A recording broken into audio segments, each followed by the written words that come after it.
This is The Situation Room, the home of hard-hitting political commentary and penetrating insights about the state of the nation. This is a talk radio experience like no other. The Situation Room, a place for hard truths, debates, and elevated conversations. The Situation Room, witty, political, engaging, deep, controversial. In the room, we have C.T. Muga, researcher, academic, seasoned political observer, a fountain of wisdom in these politically uncertain times. Ndu Oko, Nigerian by birth, Kenyan by choice, communications expert, Pan-Africanist, a truth seeker and believer in people power, and Eric Latif, agent provocateur, the man in the chair, seasoned journalist, news hound, a man who believes in punching up, not down.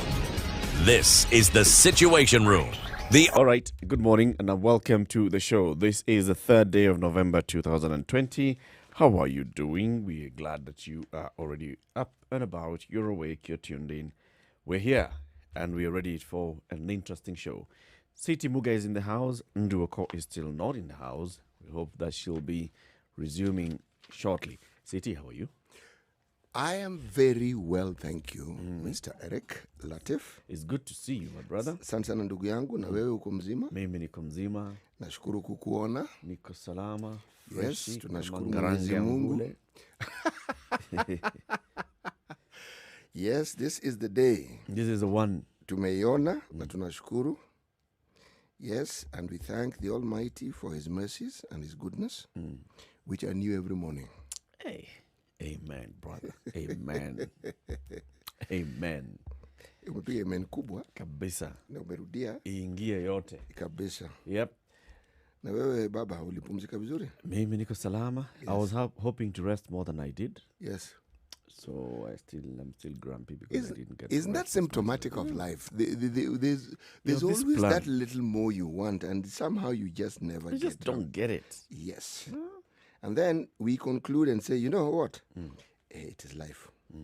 C'est la vie. That is one certain way of looking at la vie. Well, our French expert isn't here today. Yo, angetueleza zaidi. Angetupatia Angeongeza ka sentence moja in that lovely language. it's la vie something. Something of the other V. Yeah. Yep. So by this time tomorrow morning, we will be having a clear indication of whether Kamala Harris will become the first U.S. female vice president, or whether Trump will do the Trump thing again. This is going to be interesting because you see, when pundits speak, usually you have to have, first of all, a historical perspective. And the historical perspective was, this is exactly where he was in 2016. Yeah. But in 2016, there was no COVID. Quite simple. And in 2016, he was competing against a lady who wanted to be the president. But now you have a situation where you have a lady who wants to be vice president, and she qualifies and fits in the category of a woman of color. So, but what I have found interesting about these elections, it has brought to the fore discussions that perhaps the American people have not had in the depths they're now having it, about the type of leader you want to have, what they should represent, and what your thoughts are about this, and also issues about just their own interactions as citizens.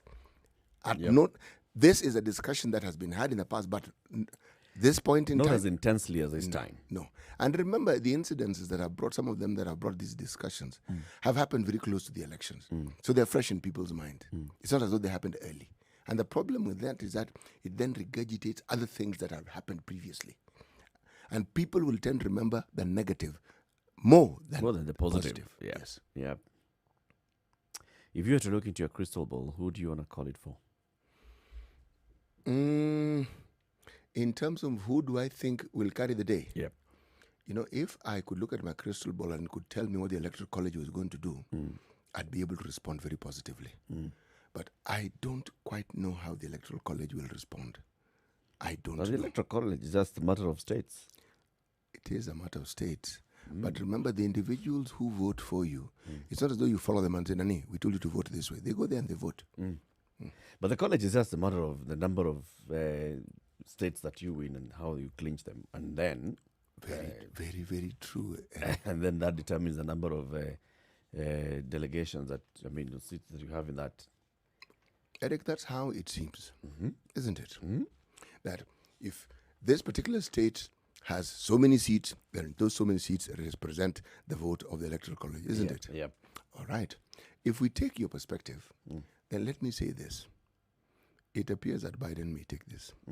Yes. So you see, you call it for Biden. I'm not calling it.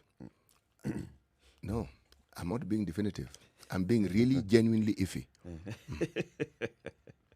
You're not going there. Oh, no, I'm being iffy. I'm being iffy. In 2016, I was 100% very certain that the newbie Donald Trump was taking it. This time, a part of me still sees that Donald Trump is going to take it. And there's the other part of me that is seeing, okay, well, a lot of things have happened in the last 1 month to the election, looking at the early voting and what has happened in the early voting. But also... but I still think Trump has a chance. Your thinking is not faulty. I'm not doing what many people have done. That is writing off Donald Trump. Nope. It isn't that I've written him off. It is just that, you see, I am taking the view, and this is probably where I'm not even crystal balling. This is what you call speculative hope, okay? That the events will have changed people's minds. That is what I am saying. But if I'm to go by what I understand of history, events don't usually change the minds that are made up. No, they don't. Okay, but some of them are momentous. And the very thing that Donald Trump has spoken of, talking about making America great again, everyone who vice for presidency wants to make America great again. But I think under his presidency, the greatness seems to have slipped further and further. And yet there are those who will argue that because he has fought to have a situation where industries and employment for, capacities of the states goes up, they'll say no. But this man actually is looking after the interest of the people. So let me put it this way. At the end of the day, the American people will tell us who they think should lead them. But more importantly, they'll tell us by voting what they think their leaders, the qualities their president should have. We will see it. We will see it. Yes. There are those that will decide it doesn't matter how the world looks at our leader. We are not electing a president for the world. We're electing a president for America and the United States. And therein will lie the mistake. You actually are electing a president for the world. Because when you keep claiming that you are the strongest, biggest, largest economy, strongest, most democratic country in the world. But you see, that is the discussion that is pushed by those that want to say that we are electing a president for the world. Those that elected Trump in 2016 were saying, forget the world. We are electing a president for us.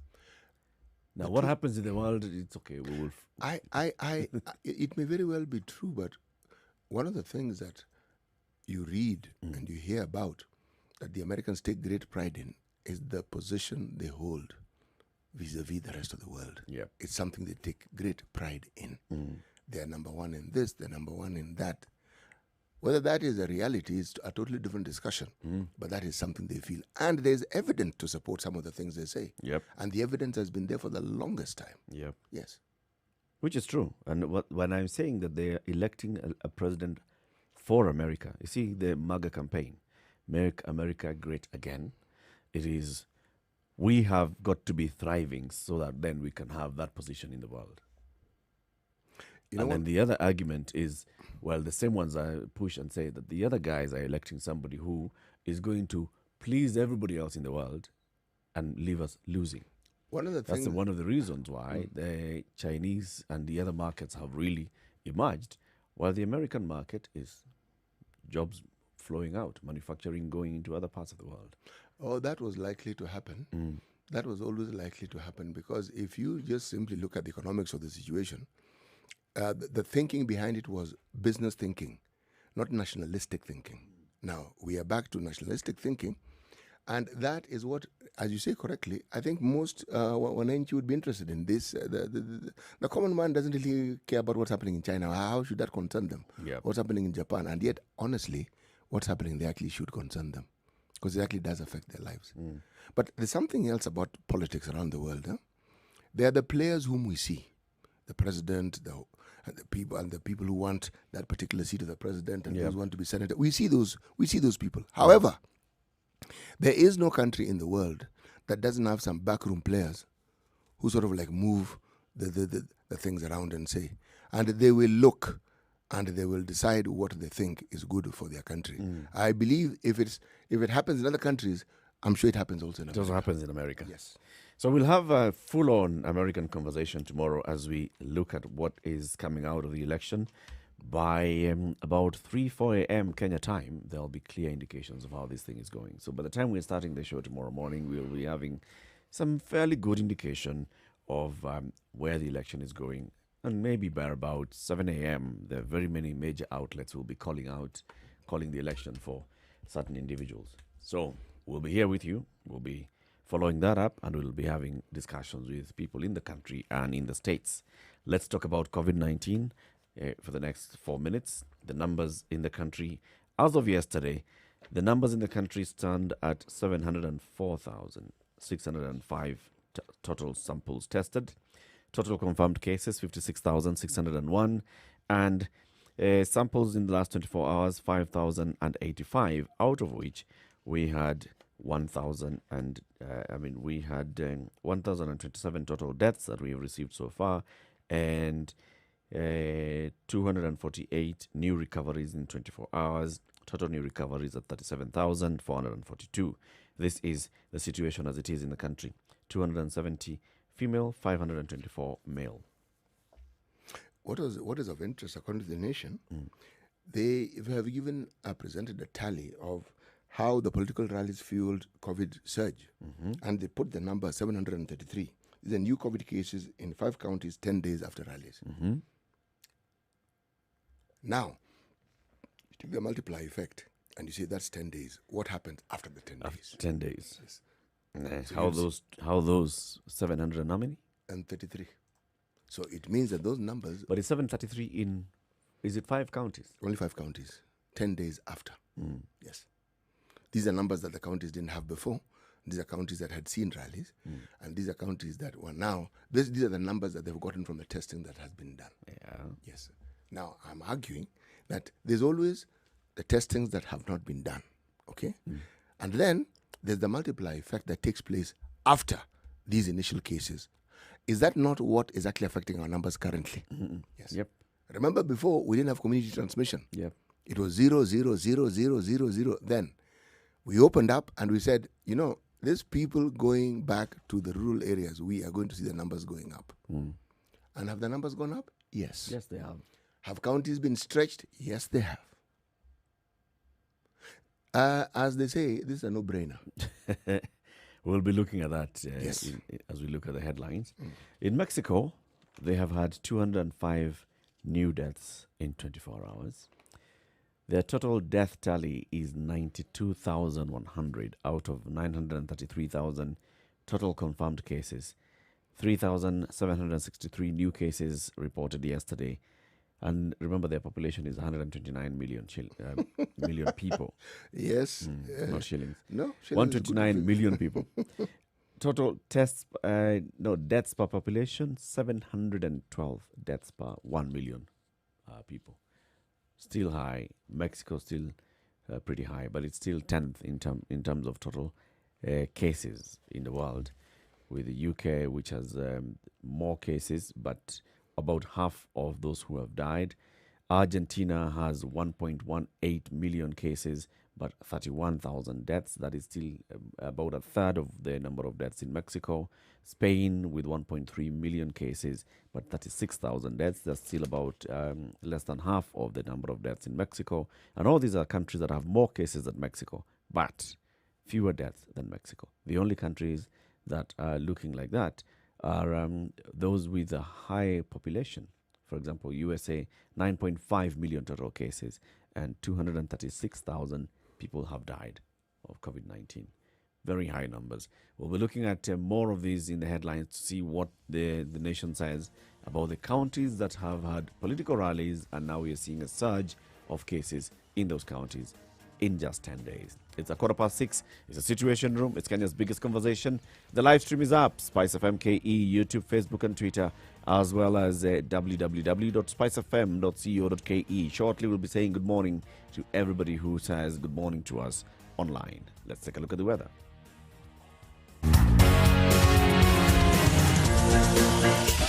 24/7 around the world, non-stop. This is Spice FM.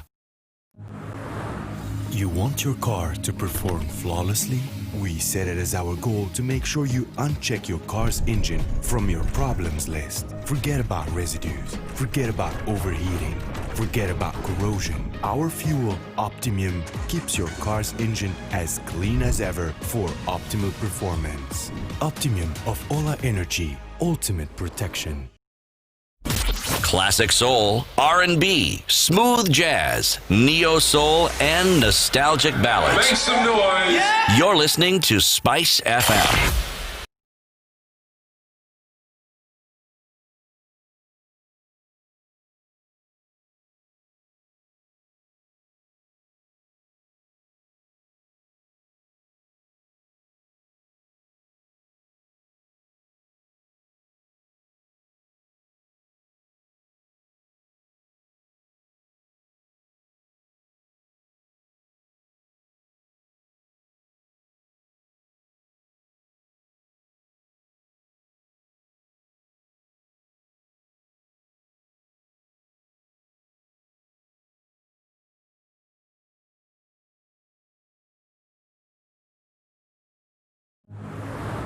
You want your car to perform flawlessly?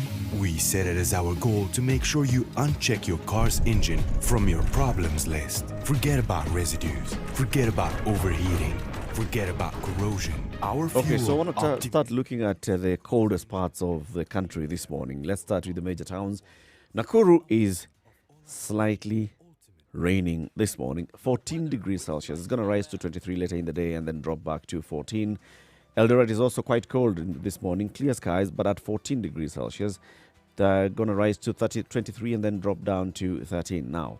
Nyeri is at 15 currently, but it'll go to 21 highs and lows of 14.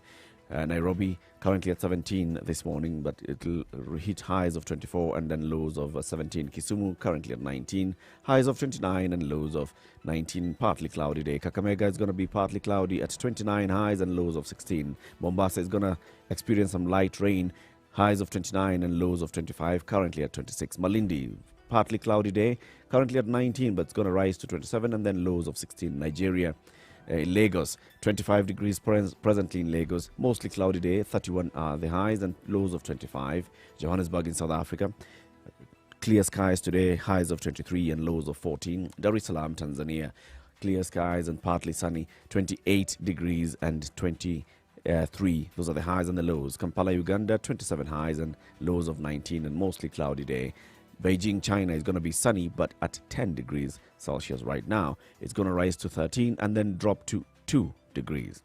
Paris in France is going to have lows of 5 and highs of 12. It's currently at 8 and clear skies. London in the UK is going to have 11 degrees highs and lows of 5 and currently at 9 with clear skies. And New York City is going to be waking up to clear skies, 6 degrees Celsius presently, rising to 8 and then dropping to 5.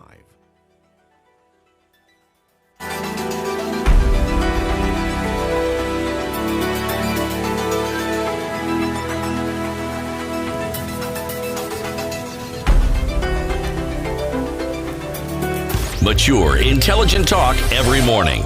Spice up yourself.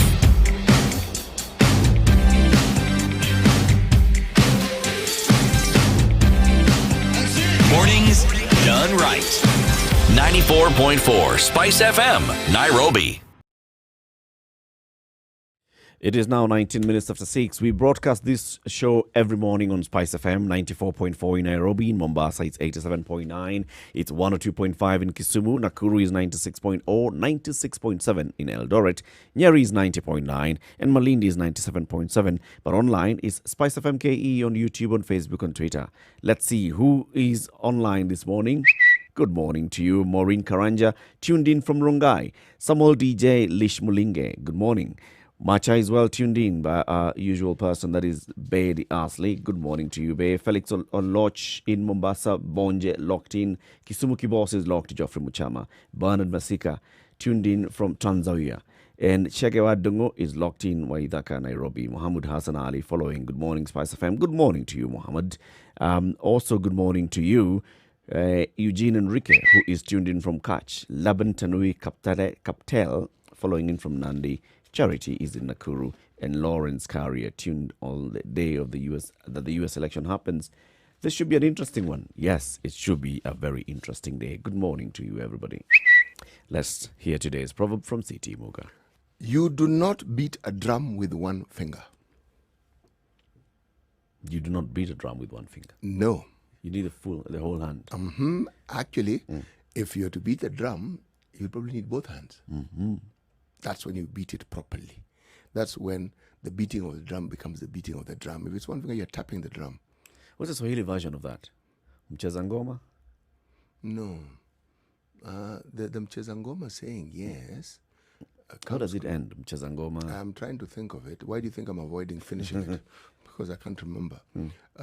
I was thinking more of the sort of proverb that talk about unity, strength, kind of.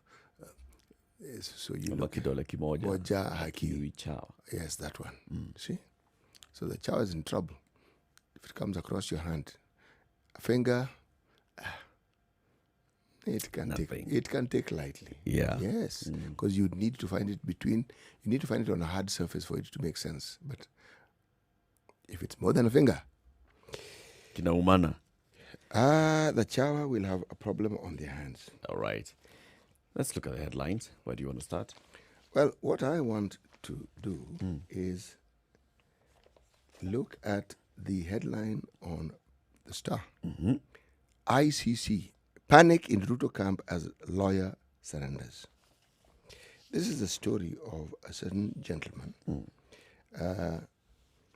who was accused by the then prosecutor of the ICC, Bensouda, of corrupting witnesses to withdraw from testifying in one of the Kenyan cases. He has now presented himself, amejitolea. He has gone and presented himself to the Dutch authorities and asked to surrender to The Hague, okay, which had a warrant out for him. Now, of course, when you read of such a case, all manner of speculations now become rife, and anything and everything you can think of with regard to the ICC now comes to the fore. Of course, the connection is that they say that it now opens a can of worms for the president. However, remember... The deputy president. No. It wasn't a slip of the tongue. Why I say the president is because the deputy president wasn't alone at The Hague. So was the president, and so are others. There are others who the courts had found had no case to answer. But there are others who went the full hog. All right? Now, I will not speak more on this. I will simply say I would like to see this drama unfold. Yes. Two things. One, whether it'll be a plea bargain situation where, in exchange for the information that he's willing to give, he may get some favorable ruling, or the information will be taken to imply what the paper seems to be implying to the other papers, because it's a headline in the Star. It is also the headline in the Nation. And the Nation headline is... Here comes ICC trouble for DP Ruto. Wow. Yes. Wow. So the lawyer is accused of influencing witnesses who were to give evidence against the DP at the ICC. Yes. And this is a charge that was presented by the prosecutor, Fatu Bensouda. Yes, it was. And then a warrant of arrest was issued. And now he has surrendered. And now the ICC says, all right, so what you're going to go through is going through the procedures with the Dutch authorities, and then he goes into the court. So the speculation here is, is he going in there to strike a deal? And if he strikes a deal, does it mean that he could then give evidence in this particular case? There's a possibility. There's somebody here who has been quoted. Common legal representative of victims in the case against Mr. Ruto, Mr. Sang, and Mr. Wilfred Derito in an interview yesterday. This is what they said. There's a possibility of the DP's case, which was vacated in 2016, being started afresh with a new confirmation of charges hearing if the evidence by the lawyer points to culpability of any of the two accused. Gachero has been accused jointly with Philip Kipkoech-Bet. There has existed from at least April 2013 a criminal scheme designed to systematically approach and corruptly influence witnesses of the prosecutor through bribery and other methods of inducement in exchange for their withdrawal as prosecution witnesses or recanting of their prior statements to the prosecutor. This is what the ICC said in March 2015 when it issued a warrant of arrest against Mr. Gachero and Mr. Bet. So this warrant has been there for 5 years. The evidence, the ICC says, showed that the scheme has been run in an organized manner and with a clear distribution of tasks. In particular, Paul Gachero has been a manager and coordinator of the scheme, meaning that he has finalized agreements with corrupted witnesses, organized the formalization of their withdrawal, and handled the payments. The role of Philip Kipkoech-Bet has been to contact the witnesses, at least some of whom they knew previously, and to make initial proposals before bringing them to the managers, particularly Paul Gachero.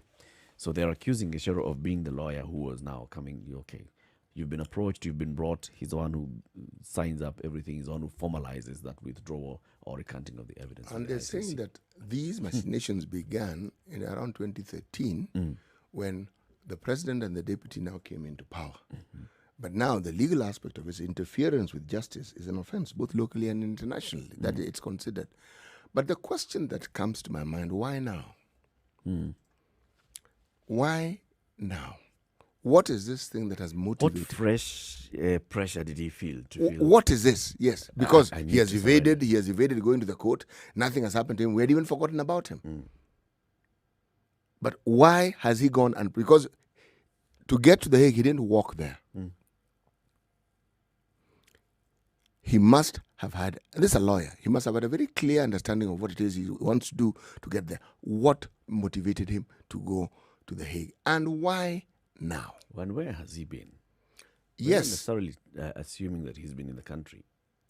I am going to assume, until I am told otherwise, I am going to assume he's been in the country. Or are we to assume that he was in the Netherlands just hiding there? No, he wasn't.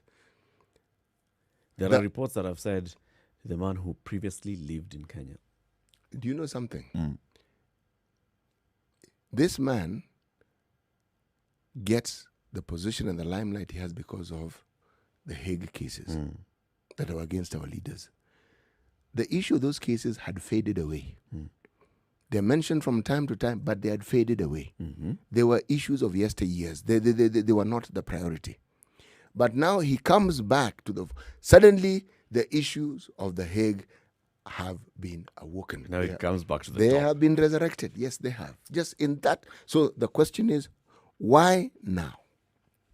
No one has arrested him. And what background details do we not know? What discussions took place that eventually led to him going and saying, okay, here I am, please arrest me. Okay?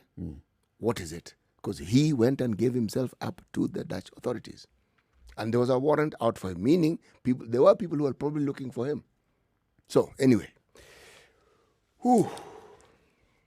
Let's see how this unfolds. Yeah, I kind of feel sorry for Mr. Sang in all this.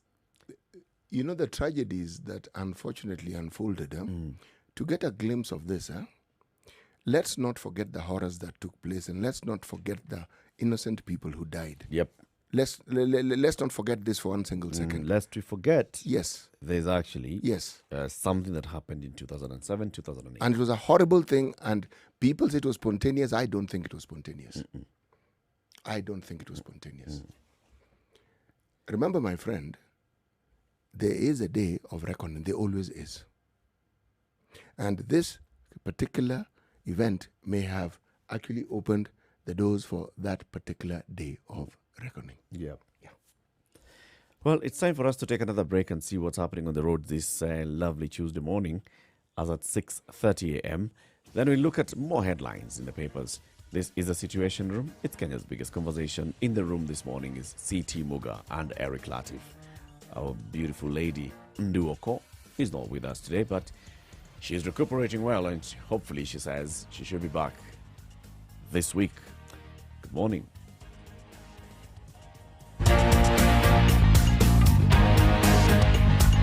This is the Situation Room, the only way to start your day. Spice up your life. Spice FM. Malindi. Traffic. Well, 5 minutes ago, there's somebody who tweeted and said, Thika Superhighway is so good today at 6:25 from Roysambu to the Pangani Tunnel in 10 minutes. That's lovely, and congratulations for using the road so early. Others who are coming into town using Mombasa Road are saying, well, it's still smooth flowing so far. There is no backing up. Yes, there's a lot of traffic on the road, but no backups at all. Outer Ring Road, Taj Mall to Allsops looking all good. That's very good to hear. Kiambu Road coming into town, it's still looking very beautiful. Langata Road coming into town is also looking good. Now, Thika Road, we have heard it's still good. And then there's Jogoo Road into town. It's still looking pretty good, even all the way to Landis Road. And then there's Juja Road into town. It's also looking pretty good. Wayaki Way into town, all good. So let's just say, as at 6:30, all roads coming into town, you're moving. No snarl-ups anywhere. But if there's any that we have missed, please let us know. Spice FMKE on Twitter. And 40127 is our SMS number.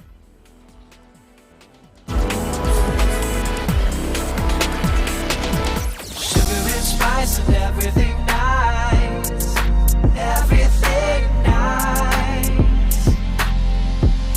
Spice FM. Spice up your life.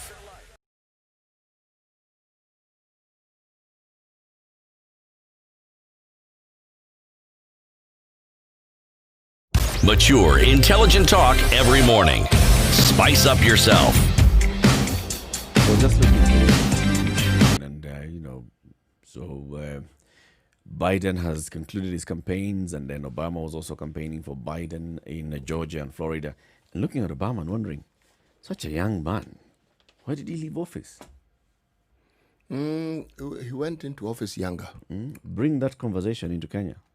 And so, believe me, his father... He's still a young man. His late father was Kenyan, yes. We argue, given our African tradition, that he's Kenyan. But were he to come here, he'd become an American. He's still a young man. I mean, why leave office so young? Surely. The assumption is that, remember, some of the things that we included in our constitution, some of the write-ups, some of the details we include in our write-ups with regards to the president and the presidency, we borrowed from places like America. Even when you stop being president, my friend, there are many benefits guaranteed for life. Yes, you still have Secret Service support. You still, it's not. That's okay, but you're not serving us. See, those who are arguing about that, and you know exactly what I'm saying. But this conversation has been brought into this country with regards to President Uhuru Kenyatta. He's still a young man. I mean, 2022, he'll just be, less than 60? Surely. You see, he's such a young man. I am actually heading in the direction that you're taking me to. And I'm saying that involvement in these matters does not have to be on a podium addressing large crowds. That's where I was heading with this. You still have influence. Yes, when I was saying that they don't become just your... There's no former president who's just an ordinary citizen. That's the narrative. There's an ordinary citizen, but he's not. He isn't.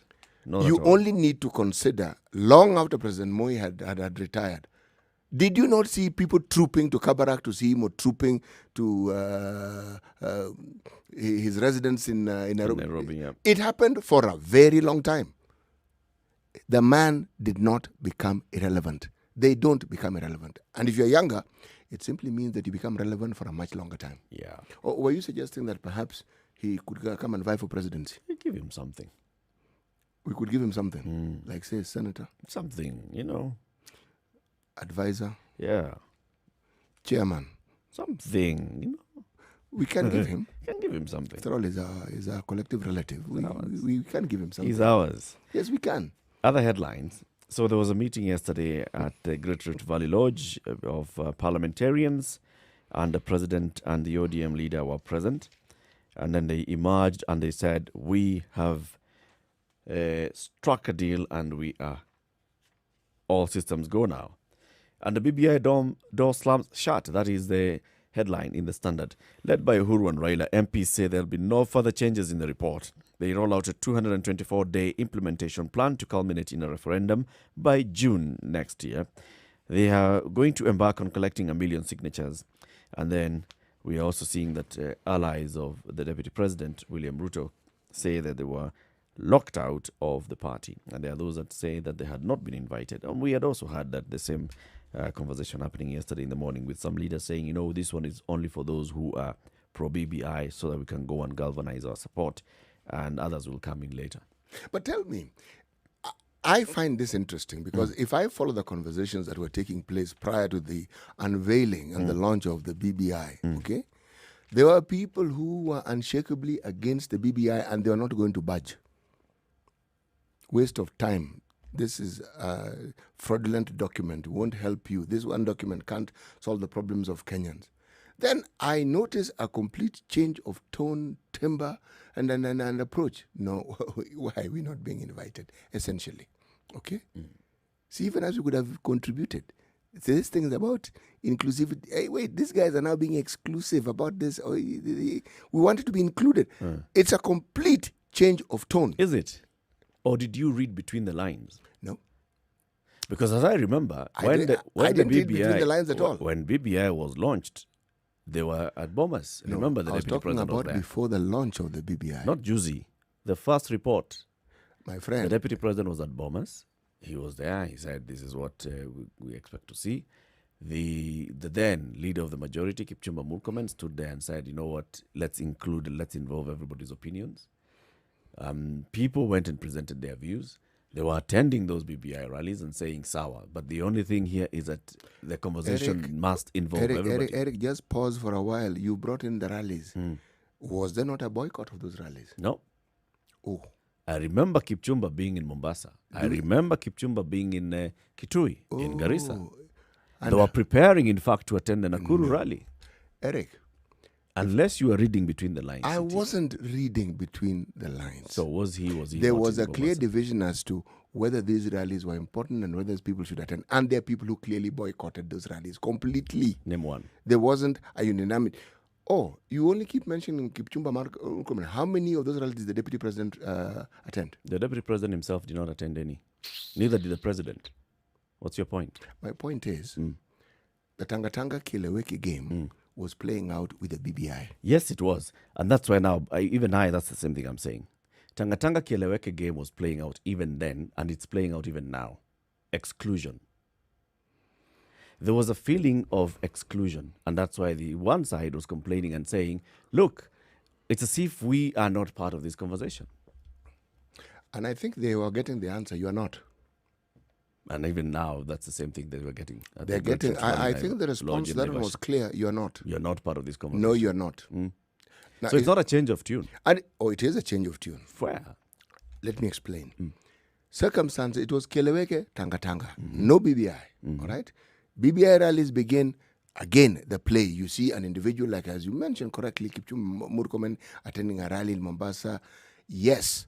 However, with the launch of the BBI, one heard lovely statements, and the sort of statements you expect when such a document is unveiled. Meaning, folks, we can't take this thing wholesale.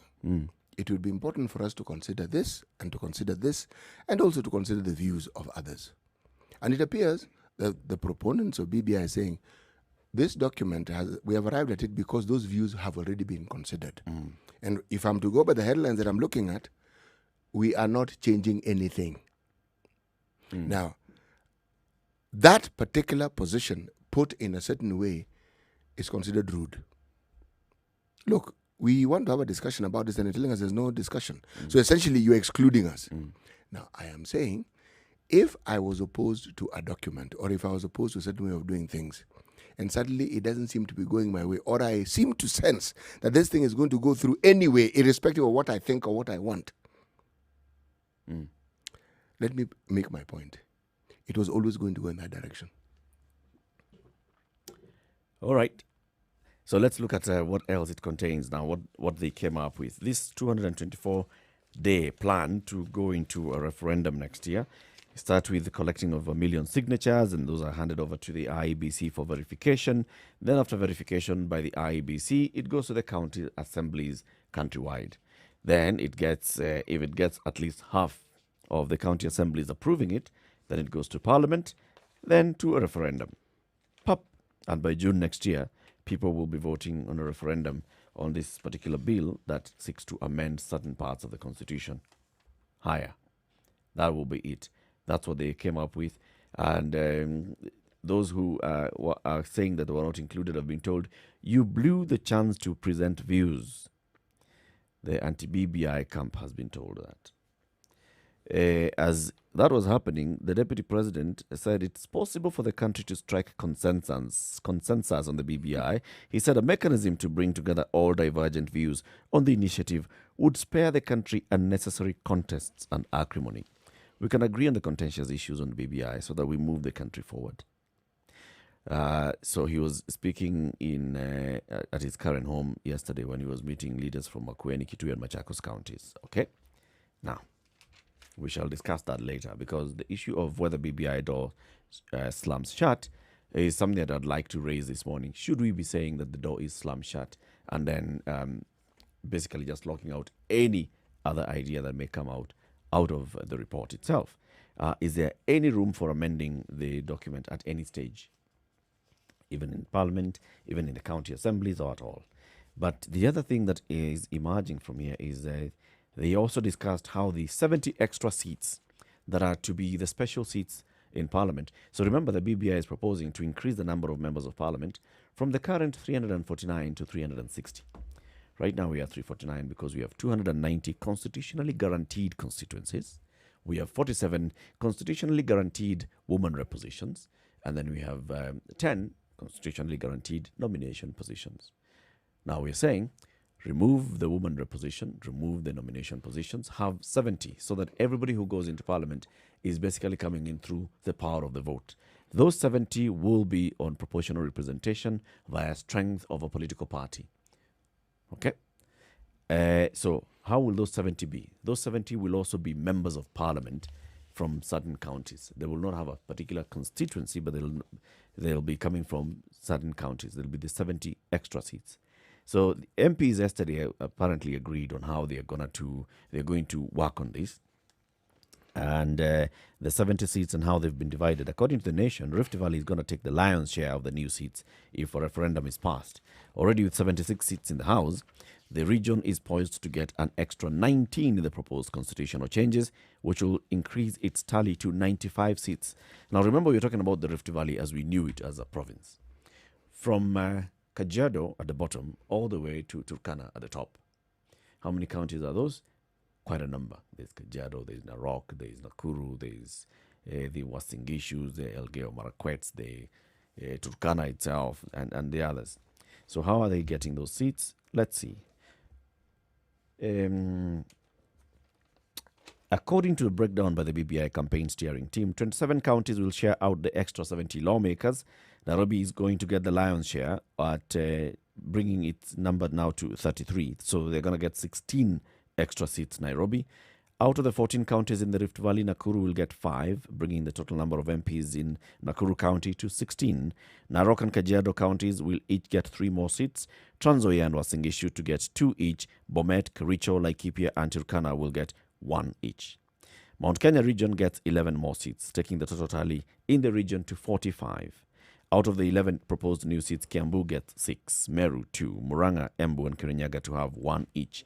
Counties like Nyeri and Embu do not get extra seats. Western region gets 5 new seats, taking the total number of MPs from the area to 38. Bungoma has 3, Kakamega 2. Nyanza gets extra 5, increasing the number of MPs from the Nyanza region to 47, with Kisumu getting 2 extra MPs, Nyamira, Homa Bay and Siaya getting 1 each. So this is what is happening then in terms of the distribution of new seats. Why is this an important thing? If you still consider that the way they keep telling us that the country votes according to regional blocks and tribal blocks, then the person who becomes prime minister is the leader of the party with the majority members in the National Assembly. So out of this, if you say Rift Valley then gets all these extra seats, and the number of seats then from the Rift Valley region go with that, then you say that if all those come from the same political party, then they get very many seats. It's the same thing as assuming that if Central Kenya, Mount Kenya region, which gets 11 more seats, then all of those people from Mount Kenya all come from the same political party. Then the 11 more seats also go to that political party. Actually, they don't even need to come from the same political party. No. My reading of this is something new is being introduced into play here. See, when you increase those seats, let me talk about the Rift Valley. If there's a hodgepodge where people are completely mixed and all communities are represented, it's the Rift Valley. And there is no telling which political party in 2022 would hold sway, given that Jubilee is already as fragmented as it is. There is, even now as we speak, there are very many parties represented. Now, if you look at the demographics and you ask yourself, okay, here we have the Rift Valley. Let's talk tribe. How is the tribal division within the Rift Valley? The figures will be interesting to observe. So, when you talk about representation and people talk about the Rift Valley, it is often assumed that there's one particular community that represents the Rift Valley, and I'm saying it's not true. It's really interestingly divided. That's okay. Now, why the numbers? All you've done is opened a can of worms, in my opinion. But these aren't bad worms. These are good worms that you can use for fishing. Okay? These are sort of worms that are actually necessary in a political dispensation where you want to introduce all these newfangled powers of prime minister, 2 deputies, stuff like that. For this simple reason. If what you want, you're talking about representation, is to broaden the scope of representation, the first thing you do is you increase the numbers of people who can be voted in. That's the first thing you do. Just thinking logically.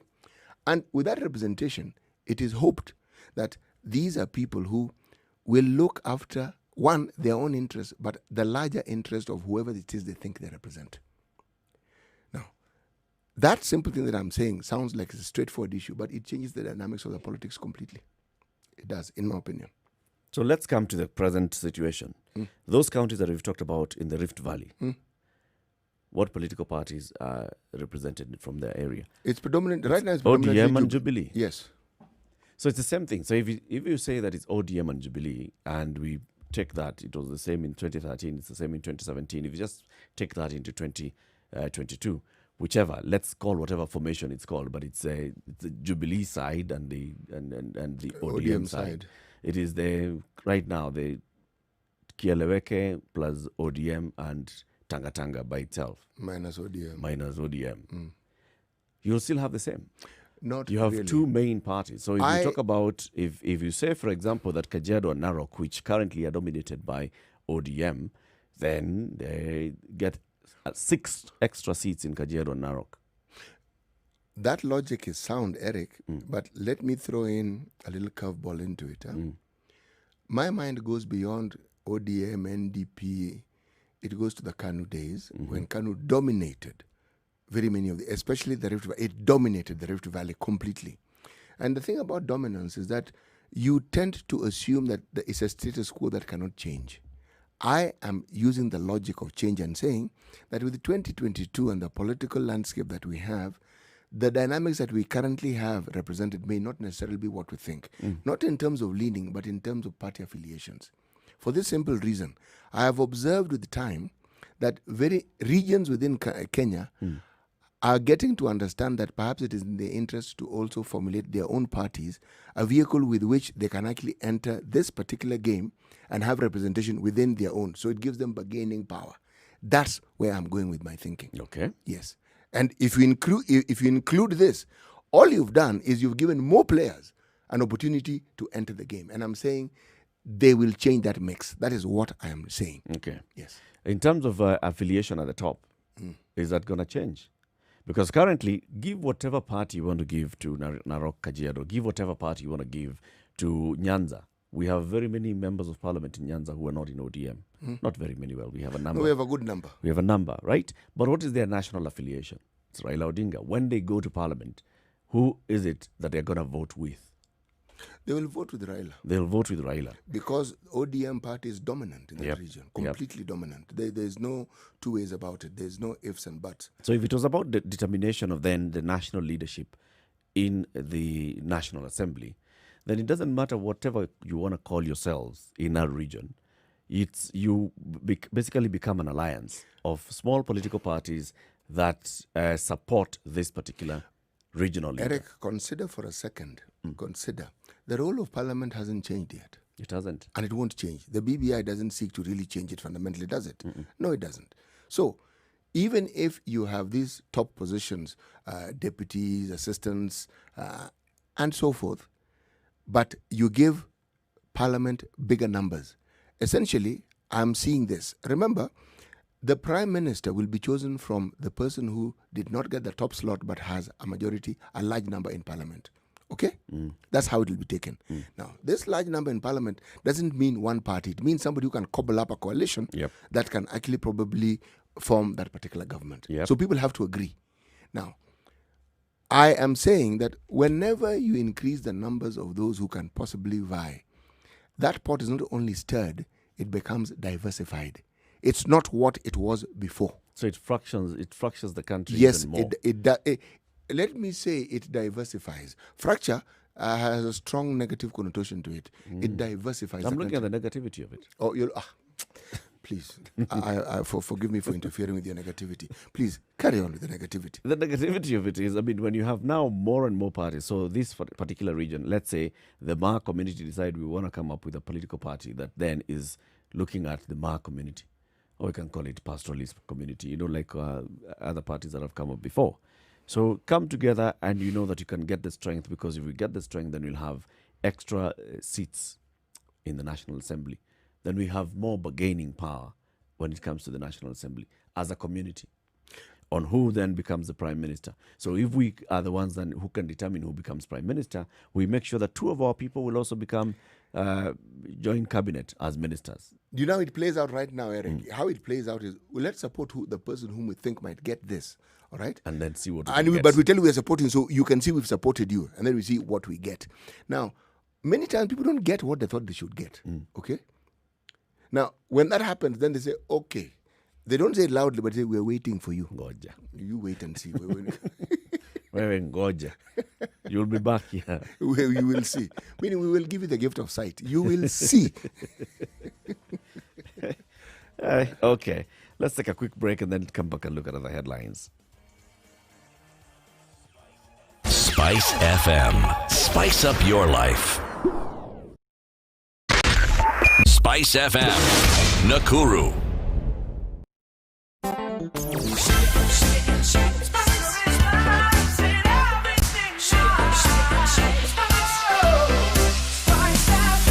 Spice up your life. Mature, intelligent talk every morning. Spice up yourself.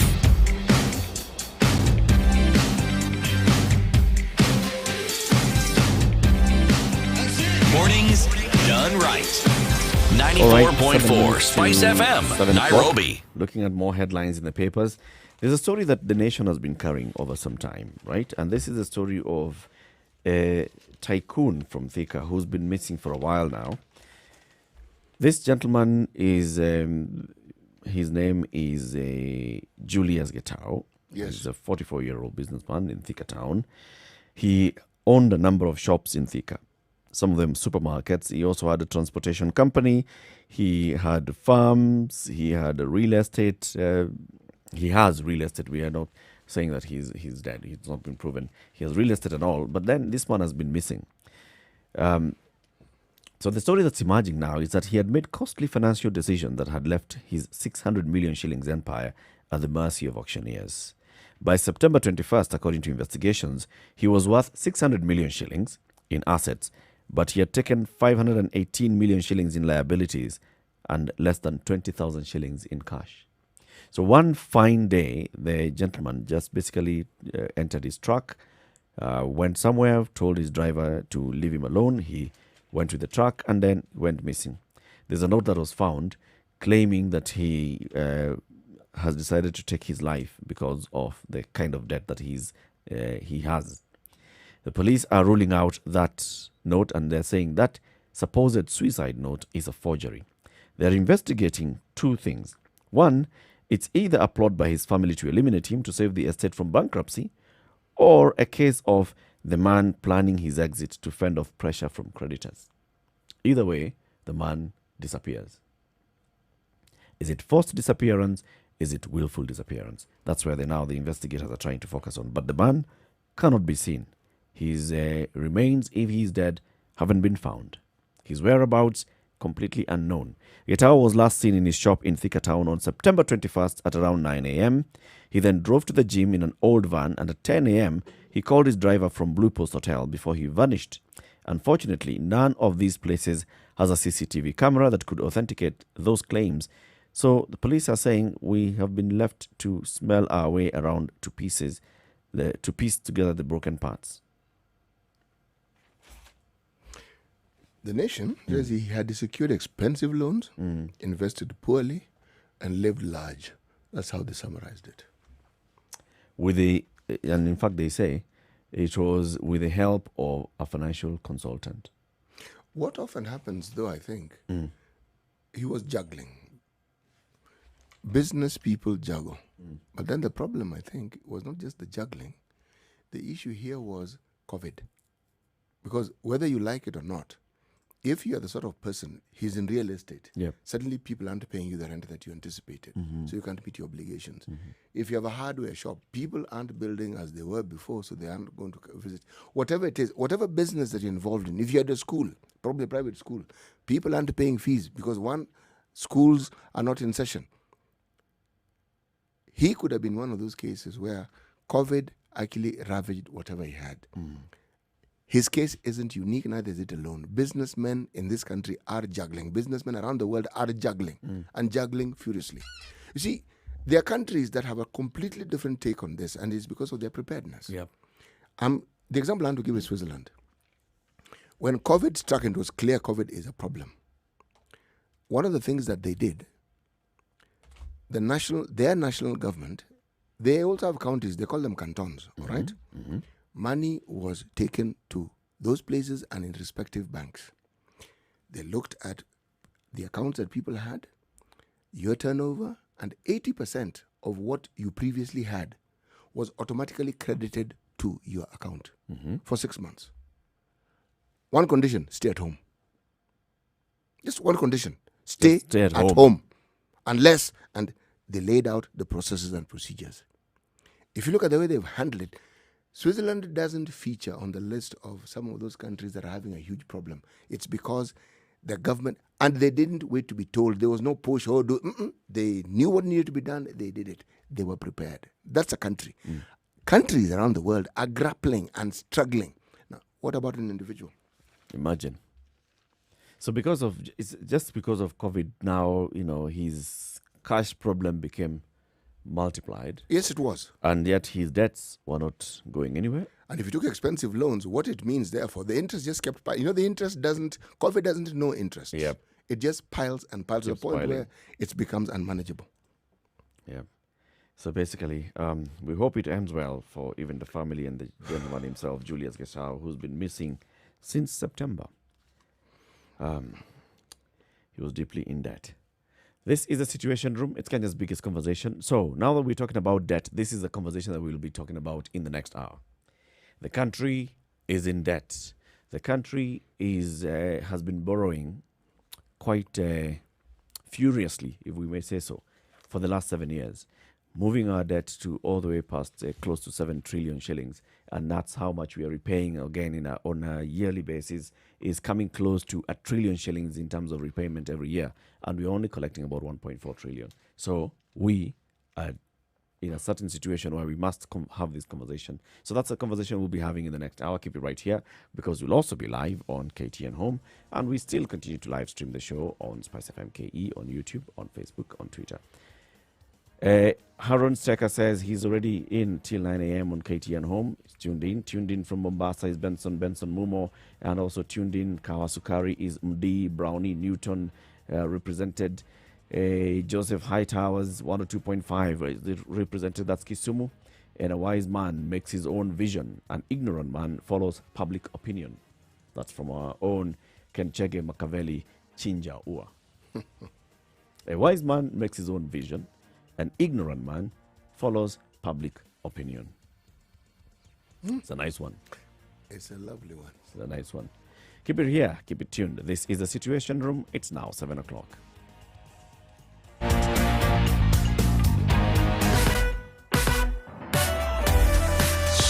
and spice and everything nice. Spice FM. Spice up your life. Spice FM. Nakuru. Traffic. So before we look at the roads, let's look at the railway line and the pipeline stage. The people who like sitting on the railway line itself or just chilling there. Listen, it's careful. You gotta be careful. That's dangerous, and you've been warned. Let's look at now the roads. It's getting busy on Thika Road. It was moving very well from Allsops heading to CBD about 20 minutes ago, but then at 6:25 it was also looking very good, but then now it has started building up. So Thika Road starts getting busy. Mombasa Road coming towards town all the way from Lolongo. You know how that goes, coming towards JKA and then to City Cabanas and onwards towards the roundabouts. It gets busy. You know there's a construction happening on Mombasa Road. You know there's also a construction happening all the way from JKIA up to Westlands. This for a couple of months is going to have some traffic interruptions, so bear with the contractors and everybody who's on the road and all other road users. Kiambu Road into town, you know yourselves, you're already seated there. Just keep listening to us. We'll advise you what you need to do to reduce the country's debt in the next hour. And also looking at Langata Road and Ngong Road into town, it's also looking so bad. It's actually moving very well. Anything that you think we should talk about, Spice FMKE on Twitter, 40127 is the SMS number.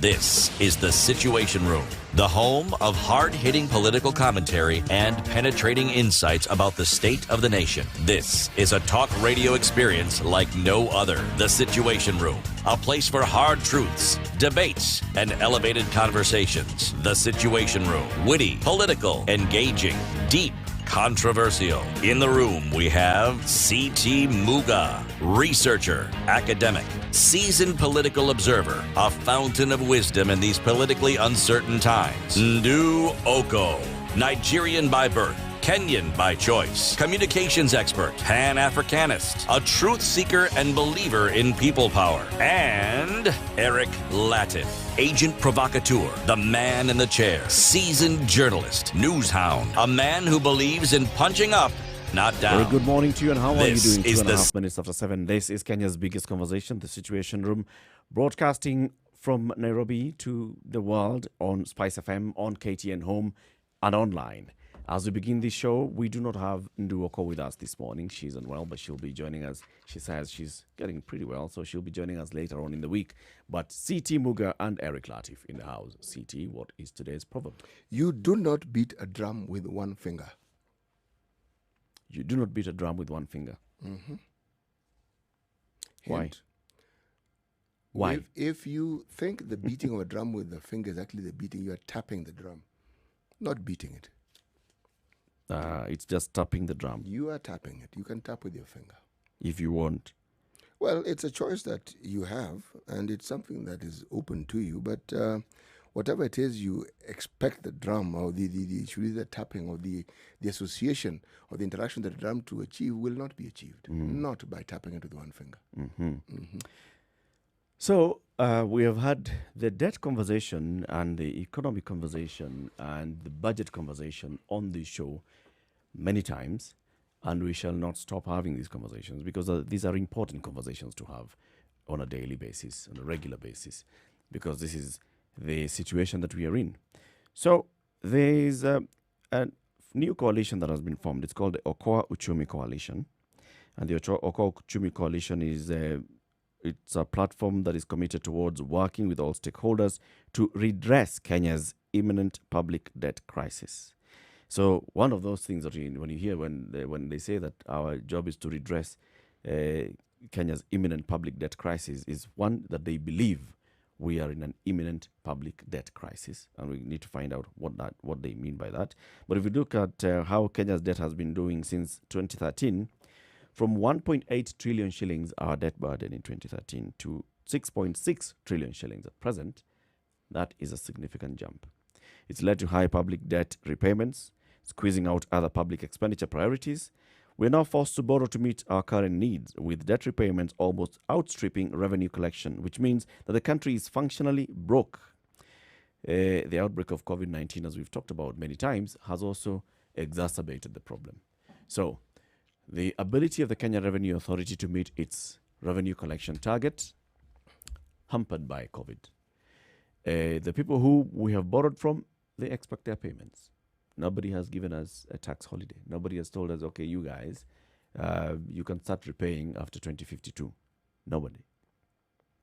As of the last financial year, looking at how much we needed to repay in terms of debt, it was upwards of 900 billion shillings in a year. And our tax collection last year was round about 1.4 trillion shillings. So vast amount of the money that we collect in taxes is going to repaying debt. And that is what they're saying. So if you look at that, then you are left with little money to finance development, which means that you have to go back into borrowing. Now, the National Treasury has been coming up with these measures to, reorganize the government operations and seeing what is important, what's not important. The impact of that, according to this coalition, is that it's going to have an impact on the most vulnerable in the society. Those are the low-income earners, those are the youth, those are persons living with disabilities, those are women.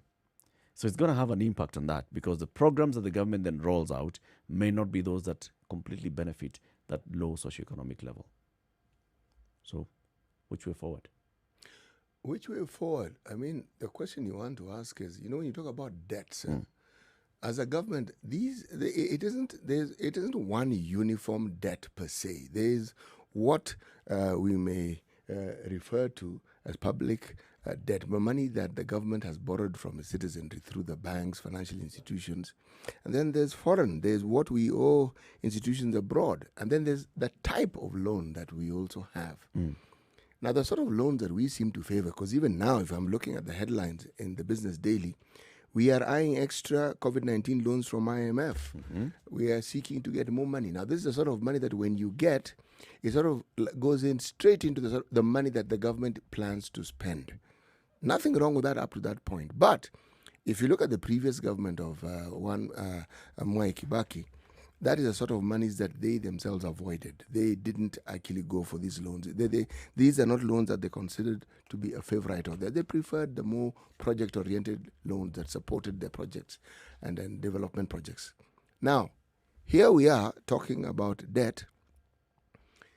But the question that comes to my mind is, fine, we've borrowed the money everywhere the world over, governments owe money. But what do we do with this money? Because ideally, if we owe as much as we do, there should be, prior to COVID, there should be a commensurate indication of development and forward movement that would justify the sort of monies that we have borrowed. But this doesn't seem to be the case. What seems to play out is that we just keep borrowing more and more.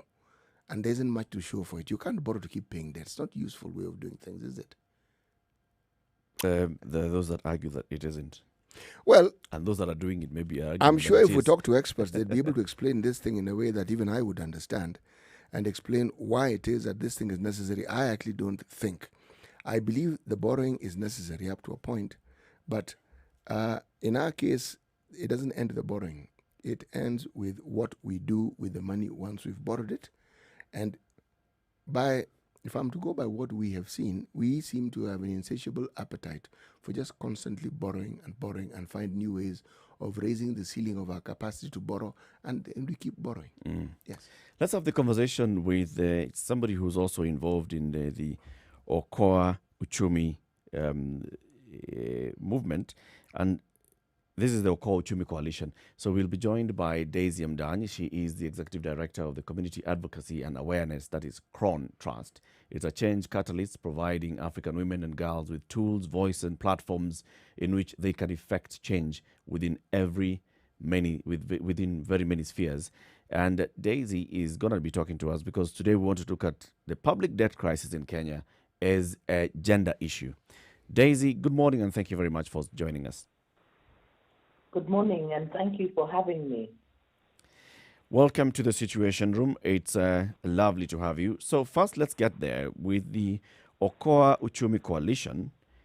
Okwa Uchumi Coalition says we are in an imminent public debt crisis. What makes you people say that? In fact, now let's first of all start by the Okwa Uchumi Coalition. Who does it comprise of? Well, the Okwa Uchumi Coalition has several partners. Most of them are non-profit civil society organizations that are concerned about the situation, the economic situation, and particularly the exacerbation of the debt situation on the economy.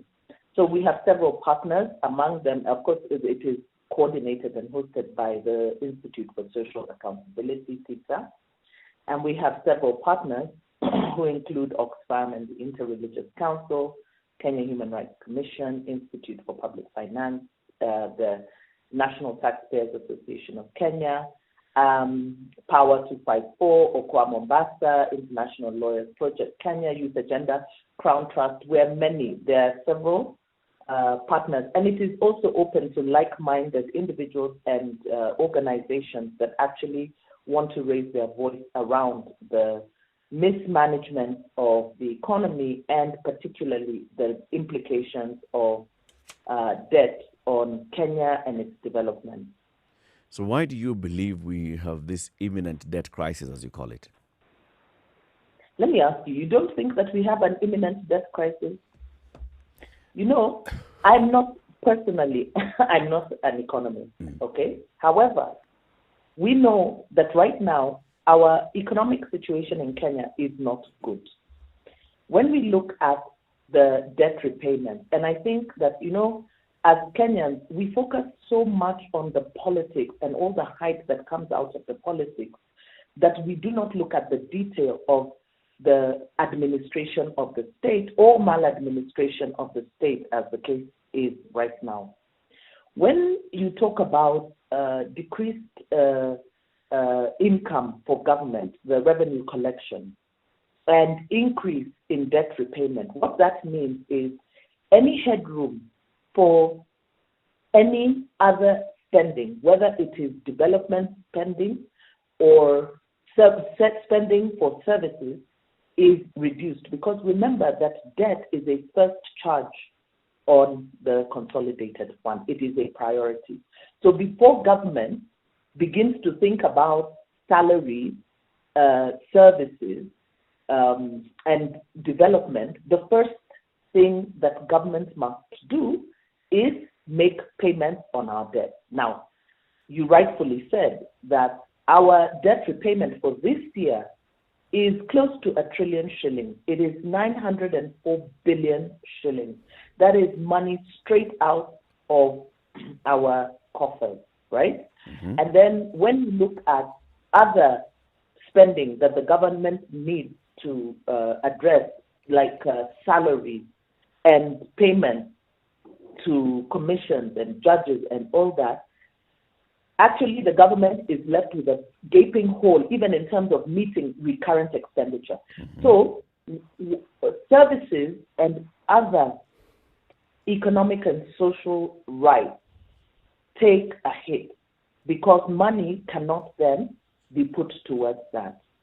So when we talk about this debt and we look at it, we must ask ourselves, the investment that went into procuring this debt, has it been useful in being able to generate some kind of income or return on investment, or are we just putting money into a hole? Are we getting the return on that investment? And of course, that is a question that many people answer as no, because we are not seeing the return on the investments that we've made. However, we do see every effort being made to shake us down to be able to pay these debts. So it does not benefit us as citizens, and the investments really, by and large, do not benefit the overall citizenry. What this means is that there is less money that goes into critical sectors, particularly for women, healthcare, water services, education, all those social services that majority of citizens Yeah. are dependent on, and it's that much worse. for Daisy, women. and we will come to that and look at, the impact of not having sufficient funds then to finance our other operations would go like, and because that's a crucial thing. But she started by asking the question, let me ask you, you don't think we're in a public No, I actually debt don't crisis? think. No, we don't. We're not in a debt crisis. What we're in is a crisis of leadership. Because if you look at debt around the world, people talk about it's not just looked at as debt, it's considered debt to GDP ratio. Okay? So you look at what is owed, and then you look at what you produce, and you quantify it and give it a value in dollars. There are countries that owe staggering amounts. If you look, for instance, we're talking about a trillion. If you are talking about, say, for instance, China, of course, they are a terrible example to give, but you're talking about $5 trillion. So debt. dollars. Yes. So, but what they produce is also equally interesting. And Yep. their percentage, as we speak now, is only 54.1%. Their debt is 54.1% of their GDP. Now, Japan, they have a ratio of 236%, meaning what they owe is a lot more than what they actually produce. But it doesn't matter because it's an economy that knows how to manage it. That's why I'm saying our problem is not one of debt. Being in debt as a country is not an issue. It is how that debt is managed. And that brings the discussion back directly to the leadership. If you talk about a crisis, the debt issue is a symptom. It tells you what the leadership has brought us to. We are on our knees because of the leadership style of those who are in power. That's where the crisis is. I think I agree with you, but also when it comes to the definition of a debt crisis, I don't know. I'm not an expert in finance, public finance management, and the rest. But I would assume that a debt crisis is when you get to a point where you're unable to pay. So if we are still raising more than we owe, then we are able to pay the debt. In terms of debt crisis, maybe not. But in terms of maybe budget crisis, financing, development, maybe now we will be talking about what is it that we can do with the extra 400 billion that we are left with after we've paid off our debts. Is it a debt crisis? Is it not? It's maybe a choice of words that we could be asking ourselves. And Daisy is still back online. Is it about a debt? Is it a debt crisis per se? I wouldn't call it a crisis. I mean, if you want to be basic about this, really basic, and they tell us that we have 400 billion remaining, why don't they just divide it equally among all the 47 million Kenyans and tell us to fend for ourselves? If you want to be basic. But that won't happen, and things don't happen that way in an economy. We expect this money to go into the sort of activities, development activities, social activities that will make the lives of the citizenry better. And this, I believe, is what Daisy is actually getting to. Yep. Yes. And we don't see this happening. So the debt is in our face, and we look at it because it now becomes an extra burden. But the debt was never the problem. It is those who manage our affairs who are a problem. It is public finance management that is an issue, right? And Daisy, you can still come in here. It's how we are managing our public finance, how we are managing the money that we collect, how we are managing the allocation and the appropriations of the money into the budget, and also how we are managing the projects that we set out to do. Because many of the times the people will question, so you've borrowed X amount of money for a specific project. Let's say Eurobond 1, Eurobond 2. There was an issue with Eurobond 1. It was borrowed. It was meant to go into specific projects that had been said, this is going to development. And then I remember Raila Odinga asking the questions, where is the money? And there were allegations which were not disproved that some of that money was used to finance recurrent expenditure. So when those questions then arise, it is about how we are managing our finance and the impact that has, because you still have to repay that loan. You borrowed it. You still have to repay it. But has it had an impact on the people that you needed it to benefit? Daisy? Yes, well, I want to agree with Muga. I agree with you that our problem is a spending problem, okay? And the priorities for which the expenditure is being incurred. Now, I think the real problem lies with Parliament, because we continue to allow Parliament, who are supposed to be the custodians of the public purse, have not reined in the executive and have allowed them to go on a spending spree and a borrowing spree. Because if we know that our income, that what our revenue is going to be this much, for instance, if we know that KRA is only able to collect, our revenue collection will be like 1.8 trillion, why then would you make a budget for 3.2 trillion? Because automatically, by passing that kind of a budget, what Parliament says is that it gives the executive the leeway to borrow. Okay? That is one. So when the budget is presented, instead of looking at the priority of our spending and the investment that our spending is going into, we allow the government to spend on non-priority projects. Because if you look at majority of the debt that has been procured, it has been for many of these major infrastructure projects, which many financial experts and economists have questioned the prudence of those kind of investments and the return on that investment. But of course, we know, and we have been told by many experts, that it's vendor-driven and it's padded for the purposes of personal gain. So it's actually development for corruption. Yep. So if there's any benefit that comes to the people, it's purely incidental. So that is problem number one. Number two, when you say that we have 400 billion left, actually we don't. When you see that the debt repayment, revenue collection is estimated to be 1.8 trillion. Debt repayment is 904 billion. Recurrent expenditure is 800 and something trillion. That's eaten up all the money. So you don't even have money for the counties to go down to the counties.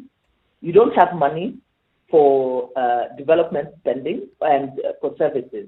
So already we are in a problem, and we are in a debt crisis. Let me remind you some of the things. When we look at some of the actions that have been taken by Treasury, that tells you that the government is actually in distress.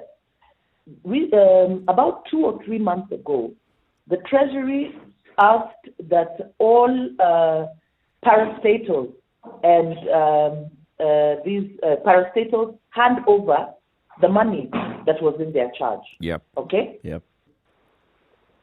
We saw last month, I think, that Postal Corporation, which is a parastatal, was not able to pay their salaries. Why? Because the government had taken their money. Why had government taken their money? Because government didn't have enough money on hand to meet its obligations. So this general scramble for looking for money from anywhere and everywhere is an indication of debt distress.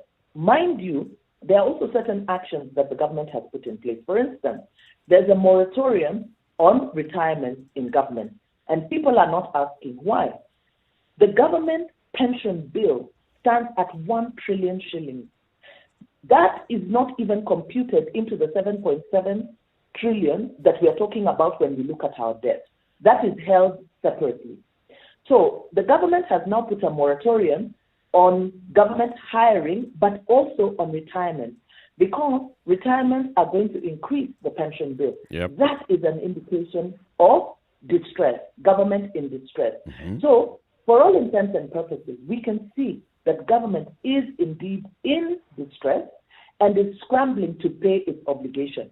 So for me, when the government begins to borrow, even just for recurrent expenditure, much as there has been denial on the part of government that no, we are not borrowing for recurrent expenditure. But when we look at the numbers tell us that borrowing is going towards recurrent expenditure. It means at some point we are going to default. We will be unable to meet our obligation. And we need to start looking at what does that mean. So Parliament, instead of coming up with some kind of debt management plan where we begin to rein in the executive and begin to negotiate. And remember, some of these loans that have to be paid are private debt. So it's not the kind that you can negotiate, like with the World Bank and maybe postpone or reorganize the payment. Those payments have to be paid when due, and any action of trying to reorganize the debt is considered a default measure.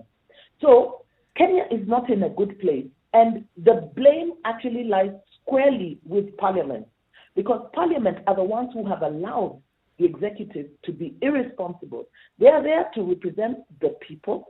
They are there to guard the public purse against abuse, but they have allowed the executive to make unreasonable budgets. And I remember even there was a time, I think the governor of Central Bank, when he heard about the budget, the size of the budget, he laughed because he said it was unreasonable. Because for you to be able to meet those budgetary requirements, you are not going to be able to meet it with your revenue. Yep. So why are we allowing government to plan for us with our money? And because remember, there's nowhere government goes to make money. It gets money from us. They are spending on projects that do not benefit us, but at the end of the day, we are the ones who have to pay. And the resultant effect is increase in taxes, reduction in service delivery. We need to pay taxes, but we pay for the private goods. We must pay privately to get the same services because government is not able to deliver it. And there's a general crush on the economy. And of course, with COVID now, it is not things get worse.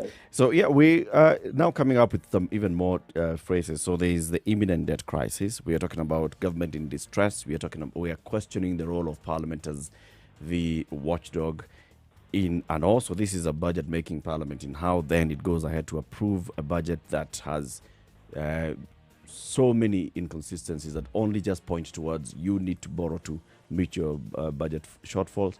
So all those questions we're going to be discussing as we continue this conversation, but also we will bring now the conversation into the gender. Why is this debt issue a gender issue as well?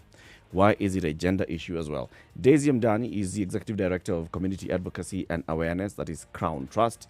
We are talking about the imminent debt crisis, as has been called by a coalition called the Okwa Uchumi Coalition. This is 26 minutes after 6. Let's take a break on Spice FM and KTN Home. We'll be back shortly.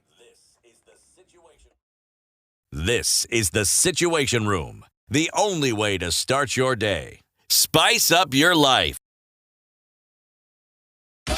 24/7, around the world, non-stop. This is Spice FM.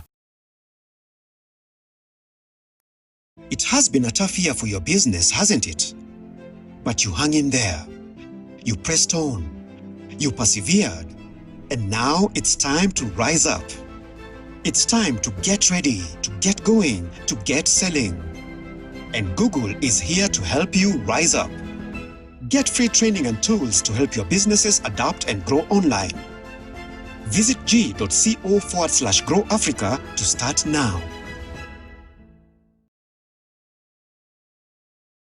The Nairobi City County Government would like to inform the public that His Excellency Governor Mike Sonko has extended the waiver on house rent payable to the county by 6 months. The move is aimed at cushioning Nairobi residents who are tenants in the Nairobi City County government houses and are still recovering economically from the effects of the COVID-19 pandemic. Nairobi has been the epicenter of the COVID-19 pandemic in Kenya, with thousands of residents consigned to economic challenges of the COVID-19 pandemic. Nairobi City remains the city of choice to invest, work, and live in. Next week on The Great Kenyan Bake Off. It's the first of 2 dessert weeks, and Heat 1 are about to face an interesting twist in the technical that will really test their taste buds. It's gonna be fun.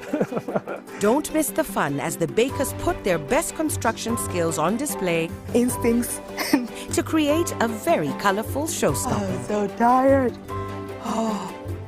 The Great Kenyan Bake Off, brought to you by Unga Limited, inspiring a nation to bake. 24/7, around the world, non-stop. This is Spice FM. COVID-19 imeimpact lives za wase wengi sana. Watu wame lose jobs, kutoka mama mboga, business owner next door, neighbor amefungiwa hao na landlord. Pesa imekuwa mteja, haipatikani hata ya kuweka chakula kwenye meza. Ili kujenga jirani, unaweza toa suu moja, 100 bob only, na hii inaweza badilisha maisha ya Wakenya wengi sana. Na usisahau kuungana na sisi for the Jenga Jirani Charity Festival 7th and 8th of November on KTN Home, na pia itakuwa online on www.jengajirani.com. So it's 16 degrees in Nairobi, light rains going to hit highs of 24 and lows of 16. In Nakuru, mostly cloudy day today, highs of 23 and lows of 15. Nyeri, rain showers at 21 degrees, highs and lows of 14. Eldoret expects some mostly cloudy day at highs of 23 and lows of 13. Malindi expect mostly cloudy day today, highs of 27 and lows of 16. Mombasa is going to have some light rains with highs of 29 and lows of 25. Kakamega, 19, mostly cloudy, highs of 29 and lows of 16. Kisumu, mostly cloudy day as well, highs of 29 and lows of 19. Across the borders, Kampala is going to be mostly clear today, highs of 27 and lows of 19. Dar es Salaam, Tanzania, partly sunny, 28 highs and lows of 23. Kinshasa, DRC, highs of 33 and lows of 24. In Lagos, Nigeria, highs of 31 and lows of 25. Johannesburg, South Africa, highs of 23 and lows of 14. In Paris, France, highs of 12 and lows of 5, and the London in the UK is highs of 11 and lows of 5. Beijing in China, highs of 13 and lows of 2 degrees, and New York is gonna have highs of 8 degrees and lows of 5.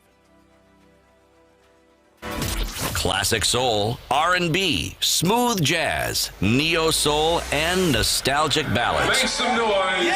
You're listening to Spice FM. Spice FM, Malindi. So there was an issue at Donholm train crossing because a truck was rammed by a train, and that has caused an issue there because now there's traffic build-up, as you would expect. Mombasa Road joining now roundabout is at standstill for the last 20 minutes, and that is causing some distress to people. Crazy train accident at the railway crossing, Serial Donholm station. That was bad. It was an hour ago, and it's still now issue of trying to get the truck off the rails and getting the train on the rail and back and heading into town. So what's happening on Thika Road? Thika Road is already busy, as you'd expect, coming into town. The usual hotspots, same as Kiambu Road, the usual hotspots busy. Mombasa Road, like you've said, is issues all the way from the roundabouts heading into Uhuru Highway and all the roundabouts within near the CBD on Uhuru Highway. Langata Road coming into town, busy until you get to, and as you get to the Timor roundabout. As people branch off into Mbagathi and others into Aerodrome Road, then it's also getting busy there as well. And Jogoo Road into town, busy at the usual hotspots. This includes at the near City Stadium roundabout. Anything that you think we need to talk about, Spice FM KE is our Twitter handle, and 40127 is our SMS number.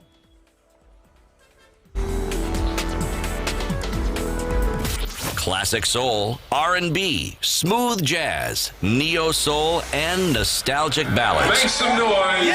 You're listening to Spice FM. Are you ready? Okay. Spice FM. Mature, intelligent talk every morning. Spice up yourself.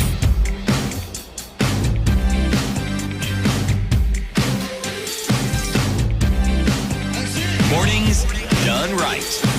94.4 Spice FM. The conversation with Daisy Amdani, the Executive Director of Crown Trust.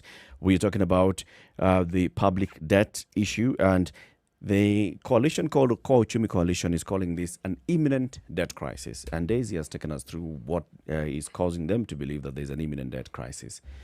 Government appears to be having some financial distress to finance the day-to-day operations. We already know how much we're borrowing. We already know how much has been projected by the National Treasury as revenues collections for this year. We already have seen the Kenya Revenue Authority saying it's unlikely to meet their targets for Q1. So that already tells you that even what was expected to be raised, obviously with the COVID-19 and all, is not going to be realistic. So if we were able to raise about 1.4 trillion shillings last year without COVID, how much are we likely to raise this year with COVID? Less. Less than that? Infinitely less. Okay. How much we paid in debt last year was, as Daisy mentioned, is over 930 billion shillings. That's going to rise this year. Yes. So how much are we left with to run the operations? Give 316 billion shillings to the counties. That is for operations in counties. That this is development and expenditure and recurrent expenditure in the counties, national government, the national projects and the county projects. The maths here isn't even the issue in my mind, Erica, because the way our leaders think, or the people we foolishly decided to refer to as our leaders and entrust our lives to, it is that even with the best of circumstances and we had money, they will mismanage it. And we will end up exactly where we are. Daisy asked a very valid question. Why is it then that Parliament allows the executive? We are in this unique country where the executive and our Parliament seem to be joined at the hip. It seems to be one and the same thing. They run one another. Yeah, they just pat each other on the back and say, so what are we discussing today? Okay, we need more money. How much did you say you guys need? Okay, now, since you are thinking of giving us this amount, there's this little detail of the things that we want. In addition to the grants that we have, in addition to the very rosy house loans that we get, in addition to the allowances that we get, can you consider a certain percentage as a package? We see it playing out in the media every so often with Parliament wanting that this just sounds like 30 pieces of silver. Yes, exactly. But you see it all the time. That's the negotiation that would happen. Yes. That you'd allow you as a budget-making Parliament, you sit down, you look at, this is what the National Treasury is saying that they want, this is how much they need, and this is their capacity to raise, this is what they did with the money that we've got that, yes. gave them last year. Now they want more. The thing is, if you want more, just give us. I'm making a parody of it, but to me, I wouldn't even dare say it if I didn't see or if I didn't read about the drama that always takes place within our Parliament. And the drama is they want more. They want this pension. They want this allowance. When you say cut off the allowance, they're the lawmakers. They'll go and squash it. Not quash, squash, meaning they obliterate it completely. So when you see this, you have no option but to determine and say, you know something, we have a Parliament that seems to sing the same song with the executive. Yes, it's just that we don't see it. They seem to say words which are different. But it's a symphony. It's just that one sings on a higher tone, one is on a lower tone, but they are in sync, and that's why we are where we are. Because in all honesty, surely, if you talk about stringent measures, where do you think the stringent measures ought to come from? It ought to come from Parliament. And what do? They just allow a certain free flow to continue. And they, in my opinion, are part and parcel of it. They are entrenched in it. They are invested in it. In fact, when you even talk about now the way they behave, look at the Parliament, the budget statement that was taken to Parliament before this year's then budget was passed. And the budget committee looked at that and they raised a number of issues. So you want us to continue financing the Big Four agenda. We don't even have an implementation matrix for the Big Four agenda. We have nothing against which to judge this implementation or to gauge the progress of these projects. But okay, we shall give you more money as you wanted. This is the question that keeps arising. But also we have to have the question and ask ourselves, what is the impact of all these things, all the drama that we see? And it appears like it's a game between the members of Parliament and the people in the executive. What impact does it have on us as a people? And today we're discussing this with Daisy. What's the impact of this on gender? Eric, pause. Just even before you get to gender, and we'll get there, the High Court in this country agrees with us, agrees with this discussion we're having. Because from 2018, this very Parliament has been passing laws disregarding Senate, passing laws which the courts have said, was it 23 of them? These things. Forget about it. Go back to the drawing board and start it all over again. Now, what does it tell you about the mindset? If you call them rogue, you'll be describing them in a rather polite way. How do you go about this business as though you are this autonomous body that can run roughshod over every aspiration that this country has? Now, unfortunately, the brunt of these things are felt by women and children. Unfortunately, that's the reality. What is this brunt, Daisy? First of all, thank you, Muga. I wish other Kenyans would be as outraged as you are, because we really ought to be outraged. Parliament is the main culprit in this thing. But before I answer the question around the gender issue, let me also just paint a picture as to why Parliament has allowed us to go this route.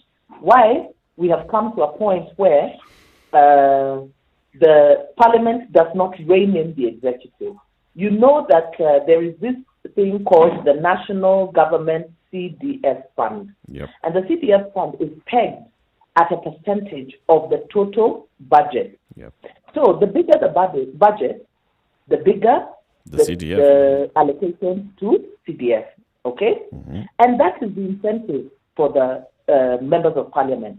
So for them, they look at what is coming to them. Because you know that CDF allows them to have some kind of patronage, to be able to dole out development, and make it look, you've seen, how things are listed with them putting their pictures. This was done by MP so and so. Honorable so and so school gate project. So that is primarily one of the biggest problems that we have. That this percentage peg on CDF and the budget allows them to allow government to bring these lofty, unreasonable budgets, which then necessitate the borrowing, because you automatically have big holes in your budget, so you have to plug in those holes. So in essence, what Parliament does by approving those financial budgets that the Treasury brings, when it is approved, they've actually given the executive the green light to traverse the globe looking for where they can get money. Yep. And of course, they don't also rein them in on corruption. Now, the implication to women is, and let me not just say women, but it's a gender issue, because first of all, it has an impact on everybody.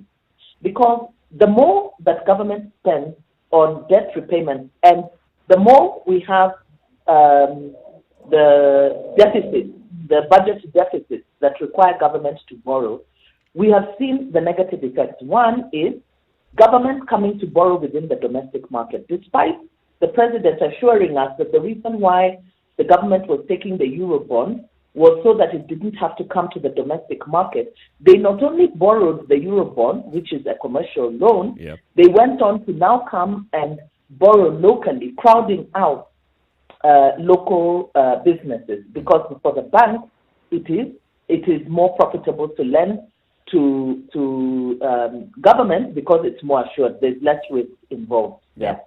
So the financial sector then becomes constrained for ordinary borrowers. This has the impact of then shrinking opportunities within the economy. So job losses, we've seen. How many companies have we seen gone down? How much capital flight have we seen out of Kenya? So you're talking about job losses. Now the impact is that much more severe to women. We have several female-headed households. You can imagine if, as a young man or an individual, you lose your job, it affects only you. For women who have to care for family, and majority of them looking to the basic needs of family, that lack of employment has a devastating effect on the household. The government, on the other hand, doesn't make any direct investment towards them. For instance, the president announced that the Inua Jamii program under COVID had disbursed 10 billion shillings. Now, if 10 billion shillings has been injected into this economy, we would have seen it. We need accountability, because majority of people who benefit from that Okwa Uchumi Inua Jamii. Yes, Inua Jamii scheme are women, the vulnerable, the orphans and vulnerable children. But Daisy, are you saying that the money was not disbursed?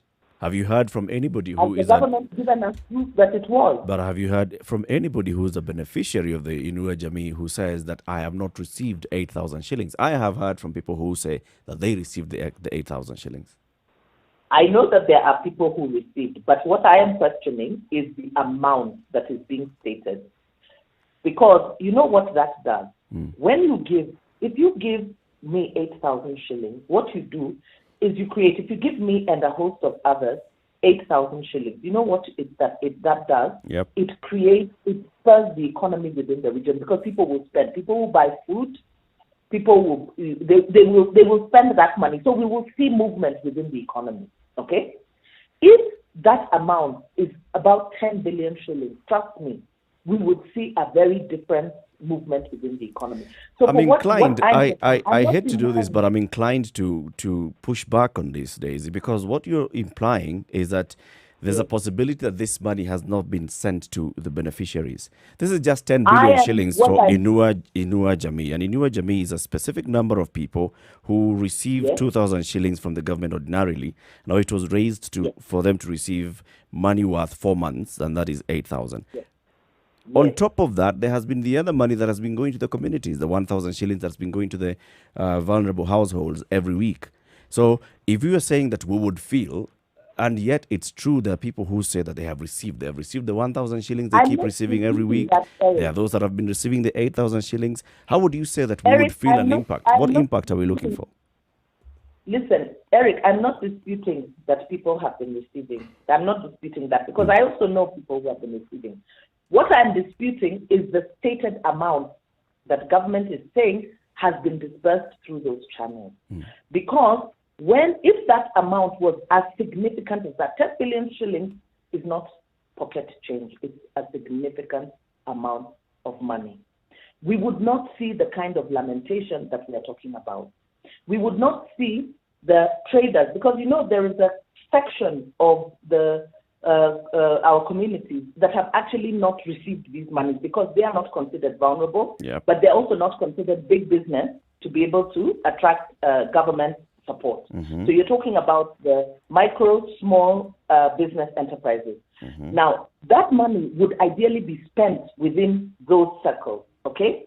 However, we are not seeing that kind of growth that testifies of that kind of an investment. So I'm not saying that money has not been given. And what government would do for us to be able to give some kind of accountability and transparency would actually be to publish the list of beneficiaries. Like, for instance, we at Crown Trust, by the way, we also gave support through our donor partners, right? Who gave us, who we were able to work with some of our network partners who fell under the categories that the government does not see because you are considered as being able to meet your day-to-day needs. And we were able to disburse some money, and not even that much, okay? But we were able to disburse some money to them. And trust me, there was a significant change in, just among them. Now, what I'm saying is, if government were to be able to publish this list, we would be able to verify the amount. I'm not disputing that they are giving that money. That money is given, and it's given regularly, even when there's no COVID. But I'm questioning that amount. And I think the questioning is appropriate because, indeed, public money being given for a specific purpose, not only should it be auditable, but there should be clarity as to who it went to, the frequency with which it went, and what have you. But bear in mind also that if you as an organization are giving out money, you have the wherewithal to actually follow it up, and you will have details of it, all right? The truth of the matter is that the government has, among the many failings it appears to have, is it doesn't speak out about the things it actually does well. There are many things the government actually does, but we don't know about it, so we can actually assume it hasn't been done.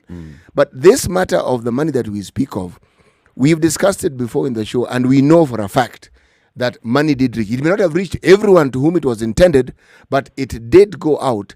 And it may have made changes, but there was no one monitoring to tell us the sort of changes that it made. Unlike your organization, where you've actually been following it up and monitoring it.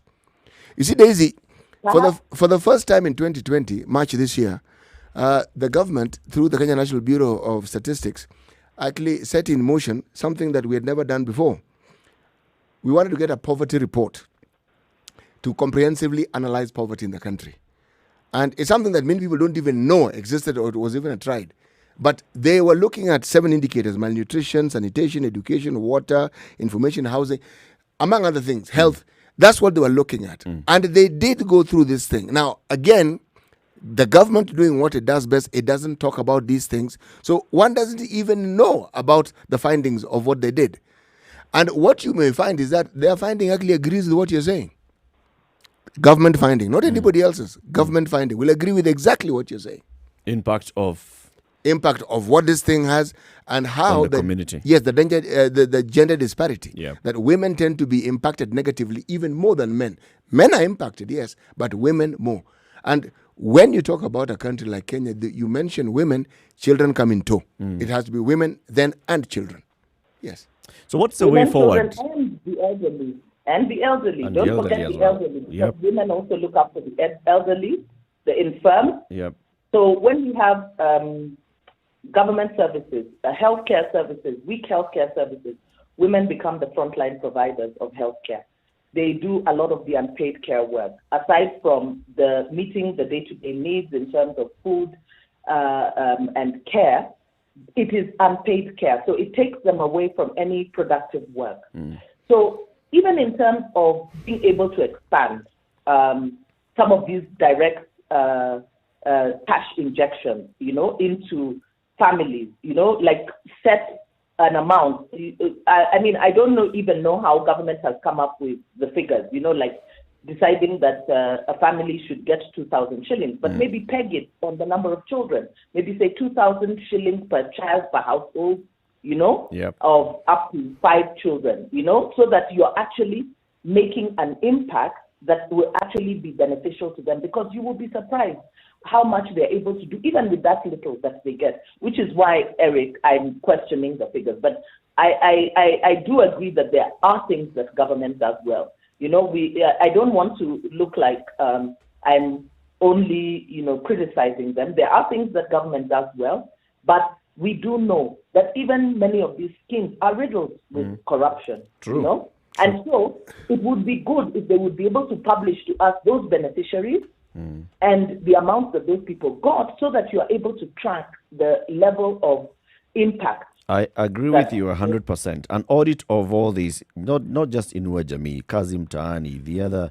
social support programs. That Harambee Committee. There's the Harambee Committee. There's about close to 40 billion shillings that we're talking about that has been spent during this COVID-19 And we don't know very much about it. about Meant to be for just social support. But we don't know about it. Yep. Again. We don't know exactly how much. And the impact that it has had. But Eric, if I may say something, you see, why I focused on the leadership and the lack of that said leadership thereof is this. There is the power of example and role modeling that goes with the leadership.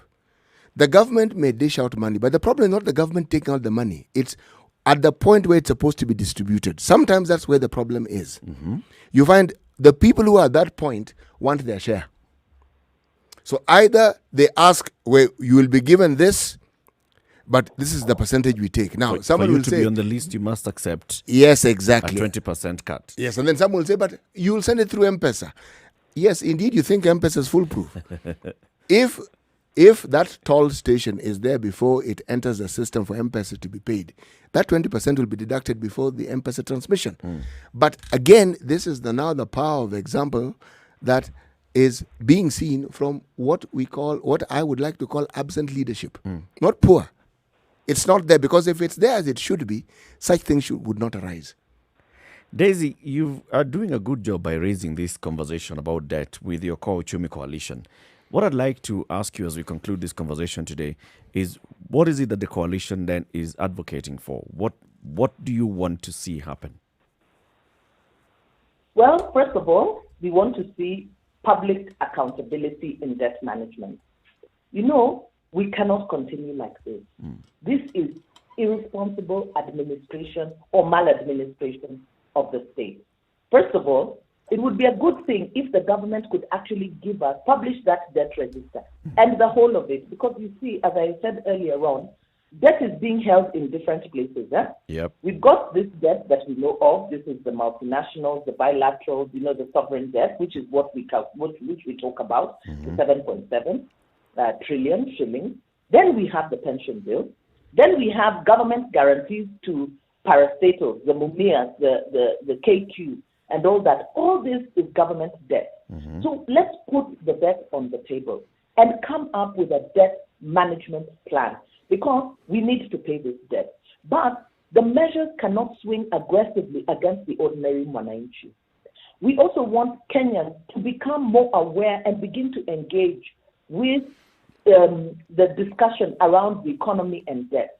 Unfortunately, for many people, it is considered a very esoteric discipline.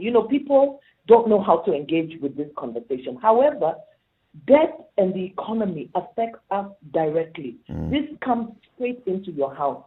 As they mismanage the affairs of the state and the economy, ultimately it is we who have to pay the price, because we see increase in taxation, increase in the different levies that government tries to levy on fast-moving goods to be able to get as much money as possible. Unfortunately for us, the people in the treasury are not creative.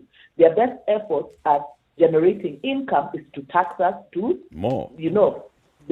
Exactly. Tax the daylights out of you. We're not talking about constrained government spending. Government must stop spending on non-priority projects. The essence of the economy should be that the economy works for everybody. If we're going to borrow, let it be borrowing for the benefit of development or any kind of investment that will have a maximum benefit for the people and a return on the investment, whereby it creates an enabling environment for all of us to thrive. Yeah. It shouldn't be that we just have shiny objects and, infrastructure all over the place that is not of benefit to people other than the ones who have conceptualized it. So what Okwa Uchumi is seeking to do, first of all, is to raise awareness on the debt situation, to raise awareness on the economy, and to call on Kenyans to engage. One of the things that under the new constitution we've been given, which is a great responsibility upon Kenyans, is public participation. We cannot sit and complain about the maladministration of the state, about Parliament's lack of oversight, and refuse to engage. Because ultimately, it is our lives that are being destroyed. Right. This Kenya is the country that we have. Right. We don't you have a partner in us because we like having these conversations. As Okwa Uchumi, we'd like to have you again so we can have this conversation going forward and also seeking ways in which this can then be redressed. Thank you very much for joining us, Daisy Mjani, Executive Director of Crown Trust. Have a good day. And it's also time for us to take a break on KTN Home. We are live on KTN Home and Spice FM and online. The conversations continue in the next hour as well. In the next hour, we'll be talking about something else, and this is about the doors that have been shut in the BBI conversation. Should they be shut? Does it make sense for them to get shut? Is it about time that we actually decided, yes, let's shut the doors? Keep it right here. It's 3 minutes to 8. 102.5 Spice FM, Kisumu.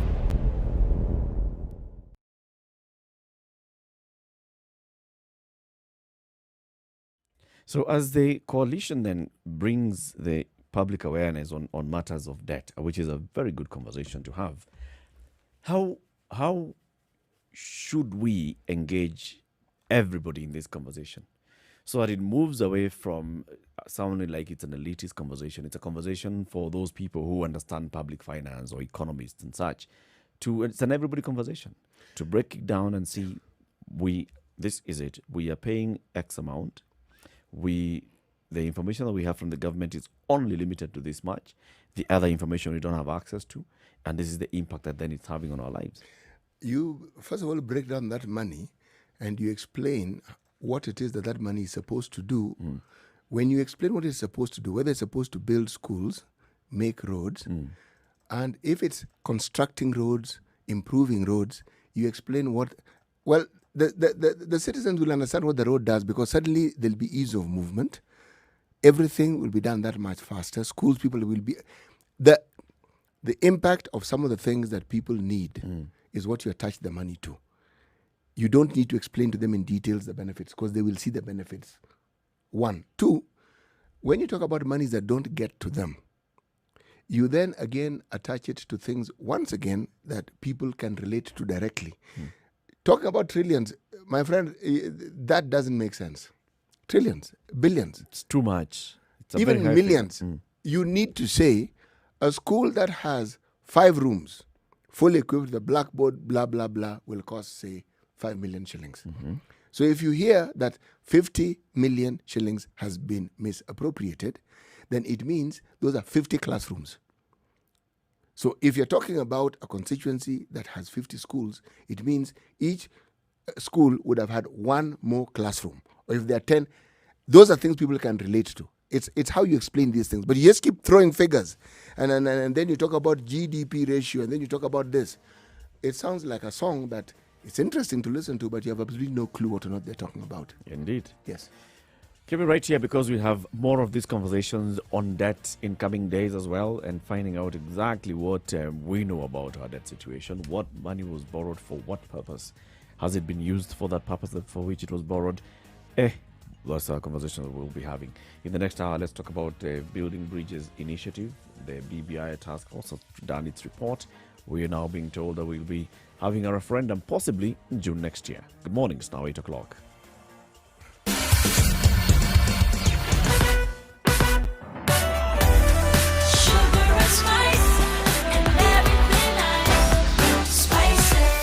Spice up your life.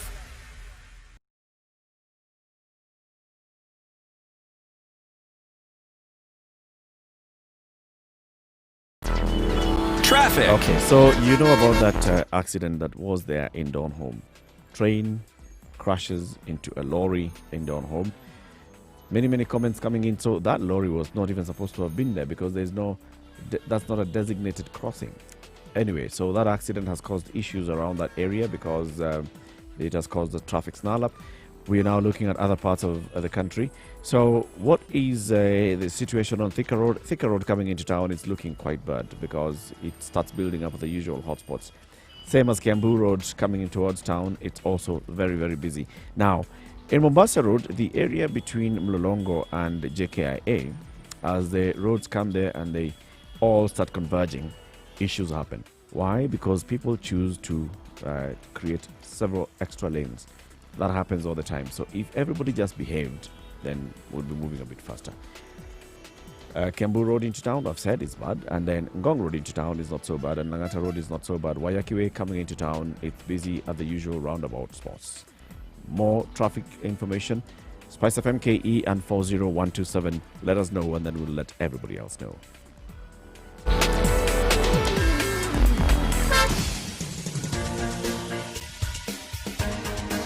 This is The Situation Room, the home of hard-hitting political commentary and penetrating insights about the state of the nation. This is a talk radio experience like no other. The Situation Room, a place for hard truths, debates, and elevated conversations. The Situation Room, witty, political, engaging, deep, controversial. In the room, we have C.T. Muga, researcher, academic, seasoned political observer, a fountain of wisdom in these politically uncertain times. Ndu Oko, Nigerian by birth, Kenyan by choice, communications expert, Pan-Africanist, a truth seeker and believer in people power, and Eric Latif, agent provocateur, the man in the chair, seasoned journalist, news hound, a man who believes in punching up, not down. This is The Situation Room. It's 2.5 the minutes only after way 8. to The conversation continues. This is The Situation Room, broadcasting on Spice FM, on KTN Home and online. We are C.T. Muga and Eric Latif. Our colleague Ndu Oko is away for this week, but hopefully she'll join us before the end of the week. C.T., what is today's proverb? You do not beat a drum with one finger. The process of beating, for it to be beating, cannot be accompanied by Can't be like this. Just one finger. That's tapping, not beating. Tapping. Yes. Okay. Right. All right. So let's talk about the BBI conversation. Yesterday, and we're seeing the reports coming out of Naivasha yesterday. A very beautiful picture on the Standard this morning of the members of Parliament, the President, the ODM leader right there, and as the Senate Minority Leader James Orengo read out what they call like the communique out of the meeting that was happening yesterday in Naivasha. Why was the meeting called in Naivasha? It was called so that members of Parliament can have a conversation on the BBI report that was launched a week earlier. Why is it that they found it fit to have this conversation with the senators and the members of the National Assembly? It's because there had been concerns raised by a few of them, a section of members of Parliament as well, that, there are things that we don't understand when we look at the BBI report. For example, it's been reported that senators had raised issue about the power of the Senate, especially when it comes to money matters, when it comes to how the budget is made, when it also comes to how decisions are made concerning revenue and revenue bills, even at the national level. Senators were also feeling that if you remove all this, influence that we have currently, then you're completely watering down the influence that the Senate would have and the power of the Senate. There are those like the Deputy President during the launch of the BBI report who voiced and said, you are merely removing the 47 women MPs from the National Assembly and transferring them to the Senate and saying that now the counties shall elect a man and a woman, which is currently what's happening. It's just that one is called a senator, the other one is called a woman rep. But every county currently elects a man and a woman. BBI is proposing that now you shall elect 2 senators who will go into the Senate and they'll have equal power in voting. Not as presently constituted, where the nominated senators, when it comes to financial bills and financial decisions and votes that have to be taken, they do not have a say.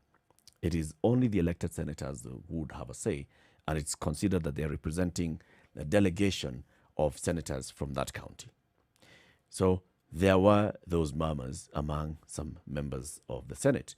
There were several other murmurs about other aspects of the Constitution from other leaders, and that's why it was reported that this meeting was then called to come and address and allay those fears. Even without the members of Parliament, there were other issues that had been raised, especially at the launch of the task force report. Remember the Amani National Congress leader? He came out and said, there are some aspects of this constitution, these amendments and proposals that are really good, others are not so good, and we may need to find a way to just tweak them a little bit so that then they are acceptable or that they achieve the desired impact. And the Amani National Congress leader, Musalia, was very categorical. He said, I am not saying we reject this thing. I am only saying that let's create an avenue and room to review and to rectify and to edit the proposals.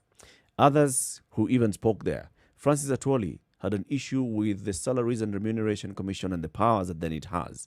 And he raised those issues and said, workers may suffer if we continue having the SRC as contained in the current constitution, as proposed in the BBI. We may need to have a conversation on that. So you see, issues are emerging. And it's not like these people have not presented their memoranda. Musalia Mudavadi led an ANC delegation to present a memoranda twice to the task force initially, and during the validation process, they went. Kalonzo Musyoka and his party, they went and presented their political parties and political groupings and various organizations, including the Doctors Union, went and presented their proposal. When it has come out, they have come out and said, what we are seeing here, we championed for a Health Services Commission. We have seen a Health Services Commission in the BBI report. However, this is not how we had envisioned it. And this is not what we had proposed. This is not what we said we wanted. We wanted it to be an independent commission, a constitutional commission, not a commission under the Ministry of Health. So there are very many quarters that have come out to talk about the BBI, saying, yeah, it contains a lot of good things, but then there are some issues that maybe we can have a conversation about just to fine-tune them. What is coming out of Naivasha? Doors shut. What are we hearing from some leaders? We saw yesterday a report quoting the ODM party chairman, who is the National Assembly Minority Leader, John Mbadi, saying, doors have been shut. We are done. We are not opening this thing up for more and more negotiations and conversations. ODM Secretary General Edwin Sifuna is also quoted as saying, look, time for editing and amending and having more conversations on it, that's long gone. The headline here says, that is what is they're also being told, you blew your chance to present your views. How about those that presented their views and they feel that their views are still not being considered in the document? I am saying this morning that do not just, grandstand politically, because this is political grandstanding. When you say doors are shut, we're from this point on, let's meet at the referendum in June next year. That's not necessary. Find a mechanism to have a discussion. Like it happened in Naivasha yesterday, when members of parliament who attended there came out and said, okay, now this is good, we can go to a referendum. They were made to understand their questions or fears were addressed and they felt comfortable. You need to create a platform for others, for other quarters as well, to feel comfortable and move forward. My friend, you have put forward your case strongly. I'm a preacher. No. You, my friend, are an evangelist. Let's be specific. Not all Bishop. No, evangelism is a process. Okay. Somebody who brings it a new idea and explains it in a convincing manner so that you can actually join the bandwagon. This is a political process. Okay? And if you go back even into history and you look at political process such as this one, which were then spearheaded by a constitution, the thing that stands out is not what people agree on, but what people disagree on. And there's a deja vu moment here when it comes to Naivasha. The last time people went to Naivasha, and there was a discussion about the sort of government that we ought to agree on. Yes, there was an amendment. People changed. And that particular change has been blamed for a lot of the political wars that we have in this country. So if people go to Naivasha, maybe they even went to the same hotel, and they look back and they figure and they say, no, this time we're not changing anything. And the last time we changed this thing, it's been a long road. Yes, and there's been a lot of suffering and a lot of... But then, let me talk a little more seriously. Even from a political perspective, but from a realistic perspective. Politics is a competitive process. And in this country, it really plays out competitively in all manner of ways. Things are said, voices are not toned down, what is said is not curtailed, it's not watched. Now, battle lines are then drawn. Yeah. So, do you honestly and genuinely expect, when you have presented yourself as opposed to individuals who champion a certain cause, do you think, in all honesty, they are going to want to include you in things that they feel further the interest that you may not even have opposed the process, but you opposed them and they represent the process? You think, you actually imagine that they're going to welcome you with open arms and said, look, we may have disagreed, my brother or my sister, but on this matter, please come. No, it doesn't happen that way. If the whole idea is so that we can have moral high ground, it's so that we can then change the narrative that we've been having in previous political conversations, then you'd expect that that's what would happen. Well, that narrative... the spirit of BBI is building bridges. Yes. Where there's a river, a chasm, a whatever in between us, we put a bridge so we can meet in the middle, or so that either of us can cross over to the other side. It is very true. It doesn't matter what created this river. I agree with you, Eric. You're waxing very lyrically, but the truth of the matter is this. Some people don't like using that particular bridge. They preferred to build their own. So now, if they then say that they now want to use this bridge, you're told, you're given an opportunity to use this bridge. You clearly did not show any strong signs. You may have hinted at it, but the signs we saw were signs of you not supporting this particular bridge. Okay, so are you still interested in building bridges? Simply because I decided, no, I want to create my own bridge. And you went ahead and you continued building the bridge. Who did you want to cross the bridge? You have people who had shown an interest. Because and if you say that show an interest in crossing it. If you say that initially I showed resistance to using your bridge and said not I want just to build resistance, my own bridge. Active resistance. So, and you continue to build the bridge anyway. Yes, I did. Then it's expected that at some point you are hoping that I'll come to my senses.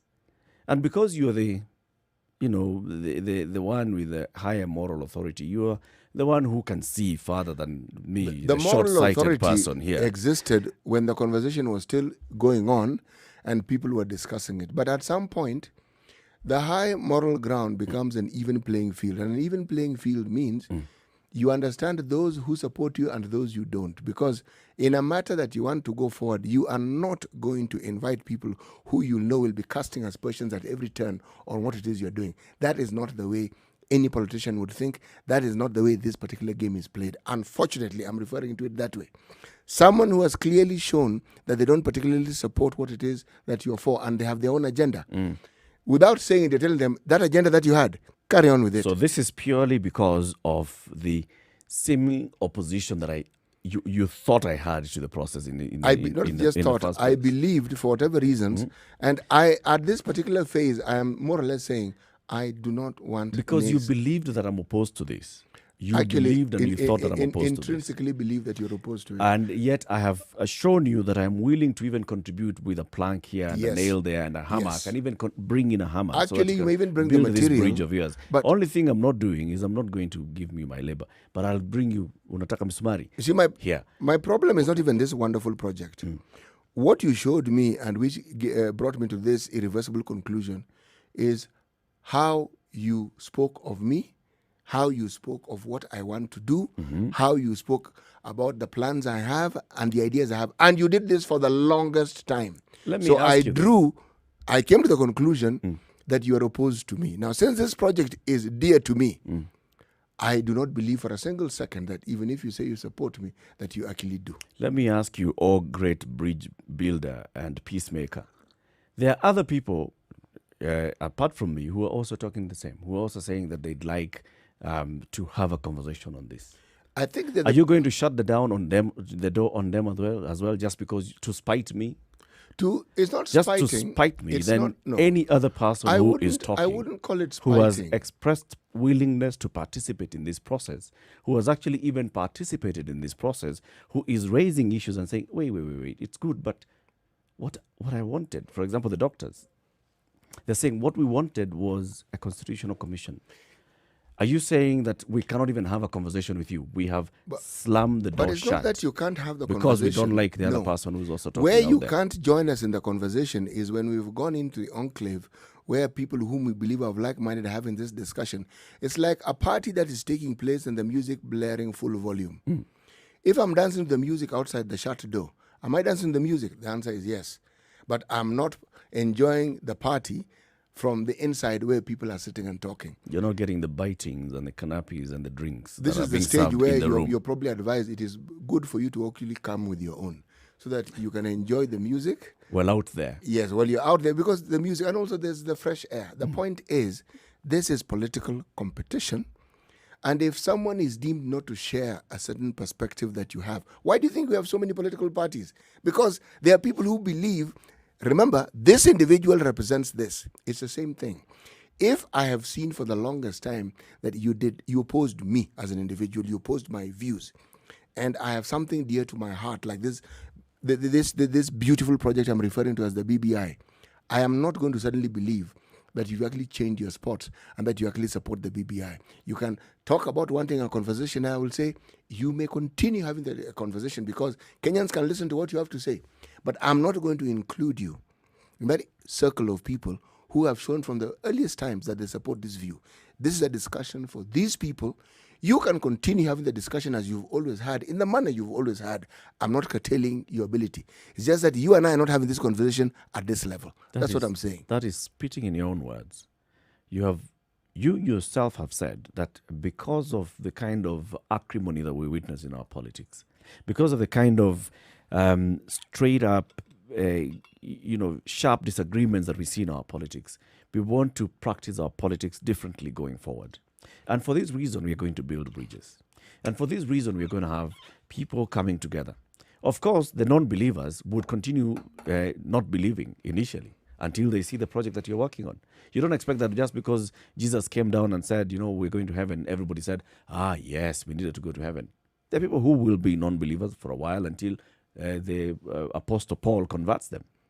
Not that they hadn't heard Jesus, but it's a process. So if you say that the process is shut at any point, even before you've gotten to the conclusion, before you've entered the pearly gates of heaven, then you are then exposing yourself as not having been sincere in the first place. There's a fundamental difference here. It is not as though you've been shut out of the discussion. No. You've been shut out of the discussion with me in this forum at this time. Conversation. Continue talking about it as you've been in the past. By all means, say as much as you like about it. But this conversation with me in this forum, at this place, in this time, no. Okay, no. The issue about Naivasha, attending the Naivasha meeting, that is neither here nor there. So those who were invited went, those who were not invited did not go. That is okay. Yes. But beyond that, because we are now going into a process where we are talking about validation of these proposals in this document and approval by the people of Kenya, why not then bring in all the voices? after, and you're But the encouraging, voices are all there. you're encouraging everybody to read this document. Yes. So as everybody reads this document, for example, as Eric Latif has read the document and has some issues to raise about the document, are you saying that whatever issues you have with them, shauri yako, you stay with them? Eric, we always We will expect have... you to come and express your opinion at the ballot and say no. Actually... I don't have to say no to this document. You don't You have can actually to. take an opportunity to make me say yes to the document. I suspect seriously that you haven't been listening to what I have been saying keenly because you put on your evangelist hat. Goodness, you've even quoted the Apostle Paul. My goodness. Who else are you going to quote next? Anyway, Tobias and the Going angel. to the Thessalonians. You see, political competition is precisely that.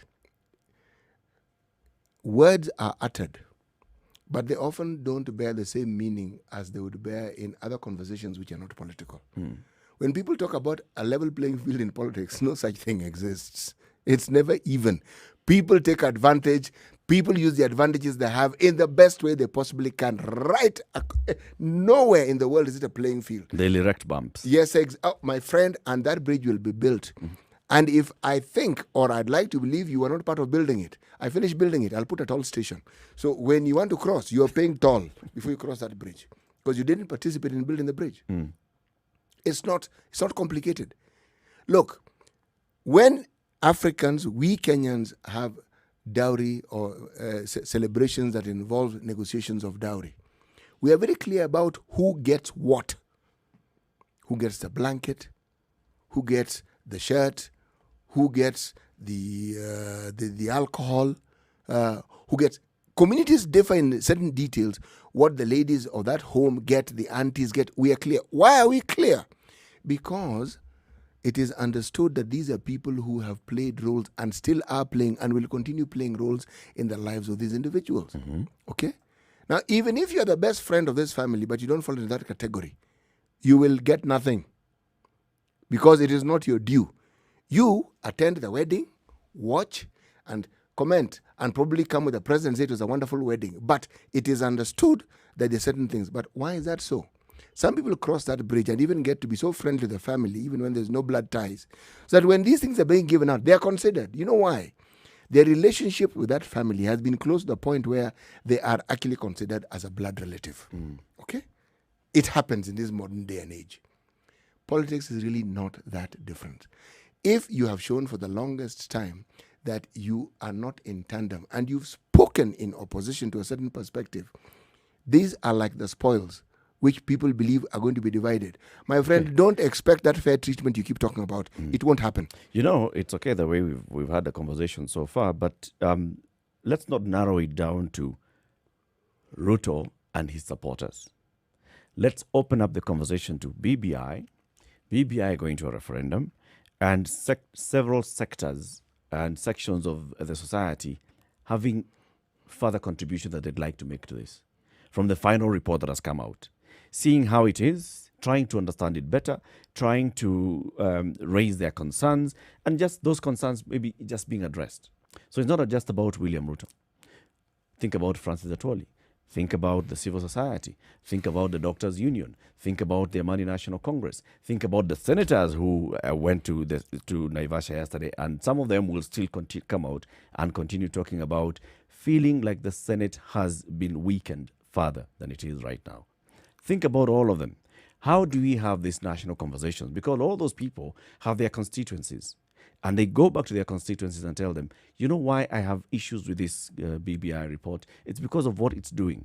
It's because it has, and I'm not seeing exactly how we are going to be able to achieve the gender balance, because I don't see how the formula works out. Just by saying we have 70 extra seats doesn't necessarily mean that those 70 extra seats are then reserved to gender or to persons with disabilities. Persons with disabilities came out and raised issues about it. They said by removing the 10 nominated slots, and not specifically saying how the interests of persons with disabilities, of minorities, of the youth are going to be catered for in the composition of future parliaments, we are not understanding what the proposal of the BBI is. Not necessarily because they say that you must include this and the other. Maybe it's included. It's just that they need a platform where they are then made to understand your issues are still catered for, and this is how they are catered for. It's an opportunity for you to look at the doctors and tell them, by creating this Health Services Commission through an act of parliament and not through a constitution by making it a constitutional commission, your interests are still fully catered for.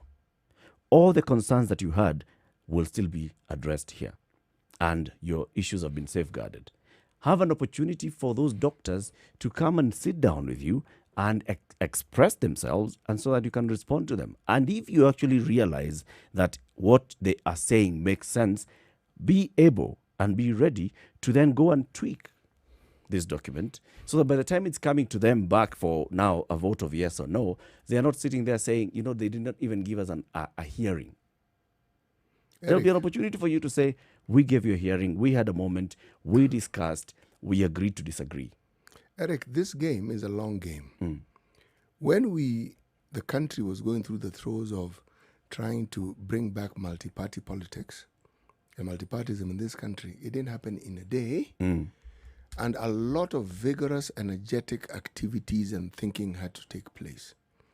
If I feel that I'm in the window looking in and I want to be in, I have the choice. The choice hasn't been removed from me. You haven't been told to stop thinking. You haven't been told to stop voicing your opinion. You haven't been told to stop thinking of ways of ensuring that this shut door can be opened again. It isn't my place to advise politicians as to what they should do. It's their game. They know very well what they should do. But the attitude that I hear you saying is, let's go into a way moment. These people have not invited us. And we really wanted to give our opinion. We know it's important. If it's that important, why don't you air it out to the rest of the Kenyans so they can share these opinions with you? If you feel one party is being unfair and that they're taking a position that really doesn't help the country, say so. Repeatedly say so. Come out and say so. Bring and then it after out. you say so, should the other side not listen? They will listen at some point, believe me. The politicians are sensitive to public opinion. I am actually advocating for that. They are not as insensitive. Evangelist, welcome to the faith that I'm propagating. I am saying the same thing. I'm saying that these politicians, these people who built this bridge, should be ready to listen to other voices. Sometimes they're not ready, Eric. So you this get bridge them today. ready. My point is, stop waiting for them to get ready. Make them ready. That is really my point. They should be ready to be made to be ready. Oh, sorry. 26 minutes after 8. Let's What take happened? a break. Let's take a break, and then we'll ask you to join the conversation. 0719-012-600. Should the BBI task force report be open to discussion, further tweaking here and there, and further amendments?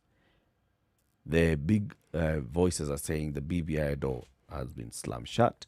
They are saying the conversation time for talking is over. The only next stop now is ballot referendum, June next year.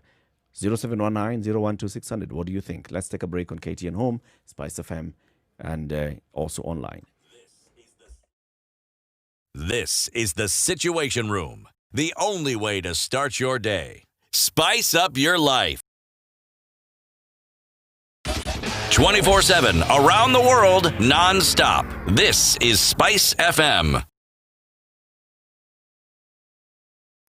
In the face of COVID-19, life has been adversely affected, with nearly all schools in Kenya lacking basic hand-washing facilities, affecting more than 19 million children. Together with Davis and Shartleaf and True Black, we, the Standard Group, have partnered to collectively unite other corporates and individuals to join the initiative towards setting up basic sanitation facilities around the country. For more information, send an SMS to the short code 40616 or email standwithkenya@standardmedia.co.ke. Time to come together for tomorrow. It's our future. A partnership by Davis and Shartleaf and True Black and the Standard Group. Classic soul, R&B, smooth jazz, neo soul, and nostalgic ballads. Make some noise. Yeah! You're listening to Spice FM.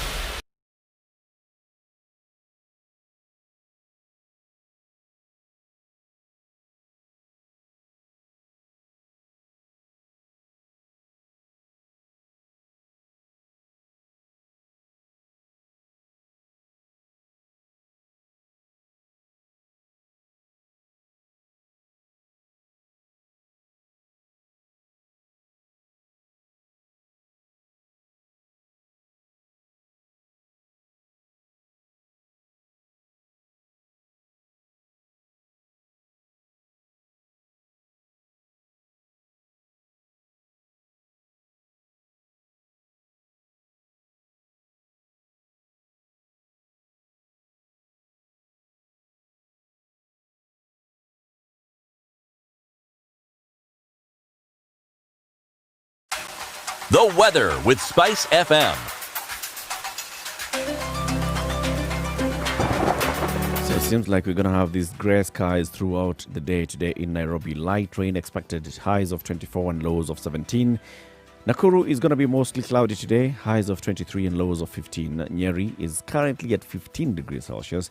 Expect some rain showers, highs of 21 and lows of 14. Eldoret, mostly cloudy day, 23 highs and lows of 13. Kisumu is going to be mostly cloudy today, currently at 19 degrees Celsius, rising to 29 later on in the day. Kakamega, highs of 29 and lows of 16, mostly cloudy day. Mombasa, light rains expected today, highs of 29, lows of 25. And Malindi, mostly cloudy day, highs of 27 and lows of 16. In Beijing, China, currently 12 degrees Celsius, is going to rise to 13 and then drop to lows of 2 degrees Celsius later at night. In Paris, France, 7 degrees currently, clear skies, rising to 12 and then dropping down to 5 later on at night. London in the UK, 9 degrees Celsius, rain showers currently. 11 degrees is going to be the high and lows of 5. Across Africa, let's see, Lagos, Nigeria, light rains right now, expected 31 degrees highs and lows of 25. Johannesburg, South Africa is sunny and it's going to be a sunny day at 23 and lows of 14. Dar es Salaam is going to be partly sunny today, highs of 28 and lows of 23. And in Uganda, Kampala, highs of 27 and lows of 19.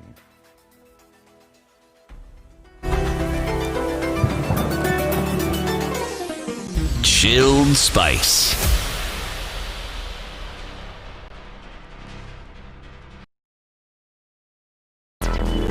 Traffic. Unfortunately, some bad news to report this morning. Wayakiwe accident at Utheru Junction. Reportedly that it's been fatal. Someone has been knocked down by a car. The accident at the railway crossing, not really a crossing, it's not a designated crossing section, and this is in Embakasi. Train ramming into a lorry, and it's being said that there could be some fatalities there as well. That issue is still being sorted. The train was interrupted. The journey towards the CBD was interrupted. Let's look at other parts of the roads coming into the CBD. Mombasa Road is busy at the usual hotspots, and as you get to the Nyayo Stadium roundabout and then Bunyala roundabout and Haile Selassie roundabout, it's going to be busy. Wayakiwe also busy. Uhuru Highway, as you can expect, because of the construction of the new road all the way up to Westlands, ABC Place, it's going to be a terrible situation to use these roads for the next couple of days. Just need to exercise caution. Kiambu Road, let me know what's happening. I'm not seeing much on being reported about Kiambu Road. Maybe you just got to a point where you're like, it's okay. This is our life. This is our portion. So we shall just swallow our bitter pill in peace. Either way, wishing you all the best on Kiambu Road this morning.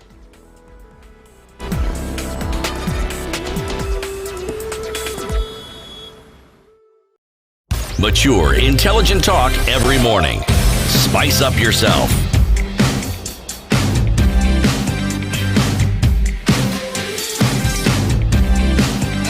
Mornings done right.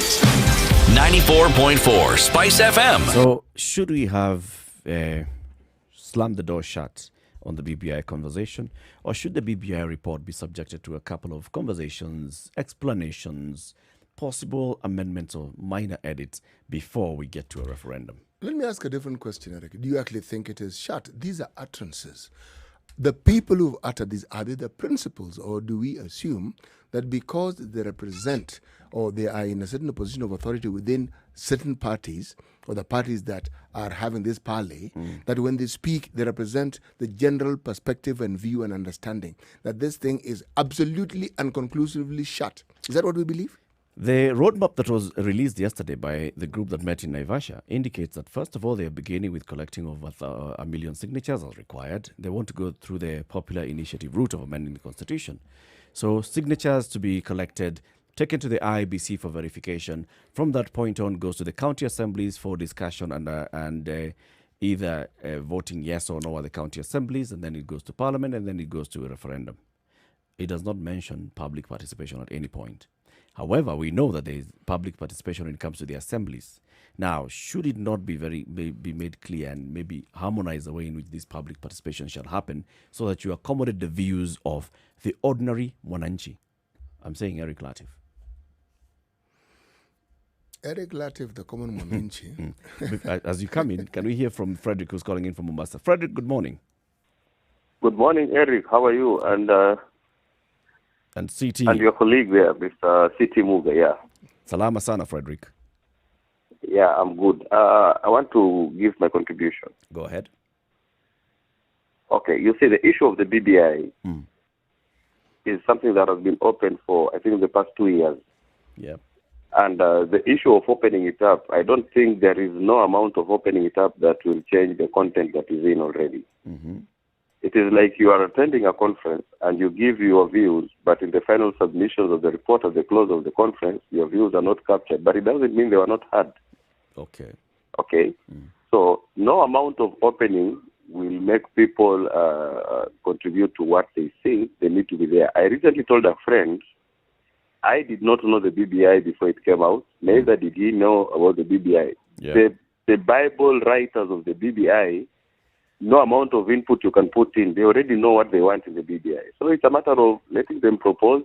We see if it can fare well with us. We just give it a nod and go on. Because you should not forget, Eric, there was a time in this country that people woke up one morning, went to Uhuru Park and saw in a people's president when there was another elected president. So this issue of BBI, those two people know what they think is best for the country. No matter how much contribution Ruto and his team gives, it will not change the tide. Okay. It is a cast. I think it's a cast die. Thank you very much, Frederick.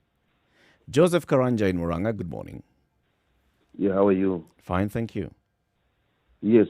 We are being taken to a room, and the door is being closed, and they are putting a padlock.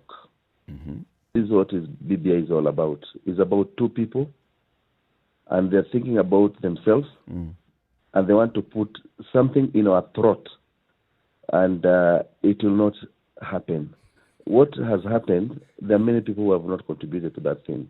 We don't even know where they were meeting. In Moranga, they never came. They are liars. They never came to Moranga. Nobody, I never even saw them. Can you say this for certain? Just because you do not know when they came doesn't mean that they did not come. They didn't come. We followed it up. You know, I come from this area. And let me tell you, they're just forcing us into things that they've arranged. But you know, they were not going throughout every county. They were going to a specific place in every county. So you're saying that the BBI team never visited Muranga County at all? Yes, and we don't know the things that they have put there. Our contribution is not that. They went to Meru. They never came to Central. They never came to Nyeri or even Moranga. I didn't speak about Moranga. So this thing is being forced to us. Actually, Joseph, to be fair to them, in the initial stages when they were going around the country collecting views, they did come to all the 47 counties. What you're talking about is the other validation rallies, the reggae rallies. Yes. The reggae rallies did not reach Moranga, obviously. They didn't reach most counties. You know, those rallies and those are different. The reggae rallies Look, don't even talk about reggae. The rallies were about two people. You remember these people who are being shot now, who are refused to come. They were even heckled. Don't talk about this thing. What they are doing what to should Kenyans, we talk about then? Let them do what they're... Let them bring the referendum. We are going to drop it. We are going to make it go down. Full stop. Thank you, Joseph. It has nothing. Thank you, Joseph. And it's all about using Kenyan money. It's about making people poor. Can you imagine this thing is coming when there's corona? And this thing is a lot in this country. Do you know Britain now is locked? Do you know Europe Thank is you, locked? Joseph. Thank you. I think you've made your point. Let's hear from John. John in Nyandarua, good morning. Good morning. How are you guys? We're fine, thank you, John. It's been a while, John. Yes, how are you doing? We're fine. Thank you. Okay, now going to the point. The BBI thing is a good thing. Yep. And it should not be taken to be belonging to certain groups. It is a document that belongs to all of us. Because this is a document that is geared towards the running of the affairs of our country from generation to generation. Yep. And we should take constitutional making very, very seriously. And it should be done on a consensus level, on a consensus ground. Because constitution is an important document. It's a document with a purpose. It is a document that should be agreed by all of us. For instance, the Deputy President's group did not go to give their own views because they ignored the opportunity they were given. But since the BBI has come, let us be given about 60 days to go and present the views, the views that they have. For instance, the ANC leader had a very good idea. We need to put in place a constitutional amendment regarding our debt ceiling. Because the government should not be allowed to be borrowing the way they are doing these days. Because that freedom is what has brought our financial position to where we are today. So, John, basically, in short, you're saying create a window for conversation. Exactly. Open up the window. Particularly, secondly, the doctors' commission should become an independent commission because we should be very concerned about the health. Thank you very much, John. Tony in Mombasa, good morning. Morning, how are you? Very well, thank you. It's so sad that we are actually discussing BBI at a time like this, but that is our politics, so we have to do it. Unfortunately, the ills that zinaumiza nchi yetu, the problems we have, none has been addressed in the BBI. The core issue is poor leadership. Simple and straightforward. If you look at the BBI, how many things can be handled by the parliament? Quite a number. Nothing has been done. Even the current constitution, so many things were supposed to be enacted by parliament. Up to today, none. Some of them are still pending. Some things were supposed to be actualized. None has happened. Yet, there are issues that in the BBI, we are still living for the same parliament that has failed to enact in 10 years. So in short, yes.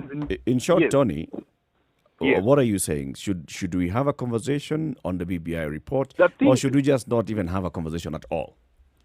The conversation we should have is fully enacting the current constitution. If we can do it, then we are able to change something. But if we cannot do what even we have right now, what are we saying? Thank you very much for your contribution. Thank you. Mr. Kamau in Kericho. Yeah. Good morning. Good morning. What do you think? Should we open up the BBI to another round of conversation before we get to a referendum? No. I think people had the time to give their views. Yeah, and there is... We've lost him. Lost Mr. Kamau as he was. So he was basically saying, you had the opportunity, you gave your views. And your views are included in this report. Now, those that are not included, it's okay. There must be a reason why they were not included. But now, where we are at, engage the forward gear. Consensus building doesn't mean that everything you suggest will be taken. Yeah. No, it means they will congregate whatever it is that is said and say, look, the common thread seems to be this, so this ought to be important. Okay? That's the general thinking about it. But when you say the door is shut, it doesn't shut the conversation, Eric. Doesn't, huh? No, it doesn't. Let's discuss that shortly. Farouk in Kakamega, good morning. Morning to you, Eric. How are you today? I'm okay.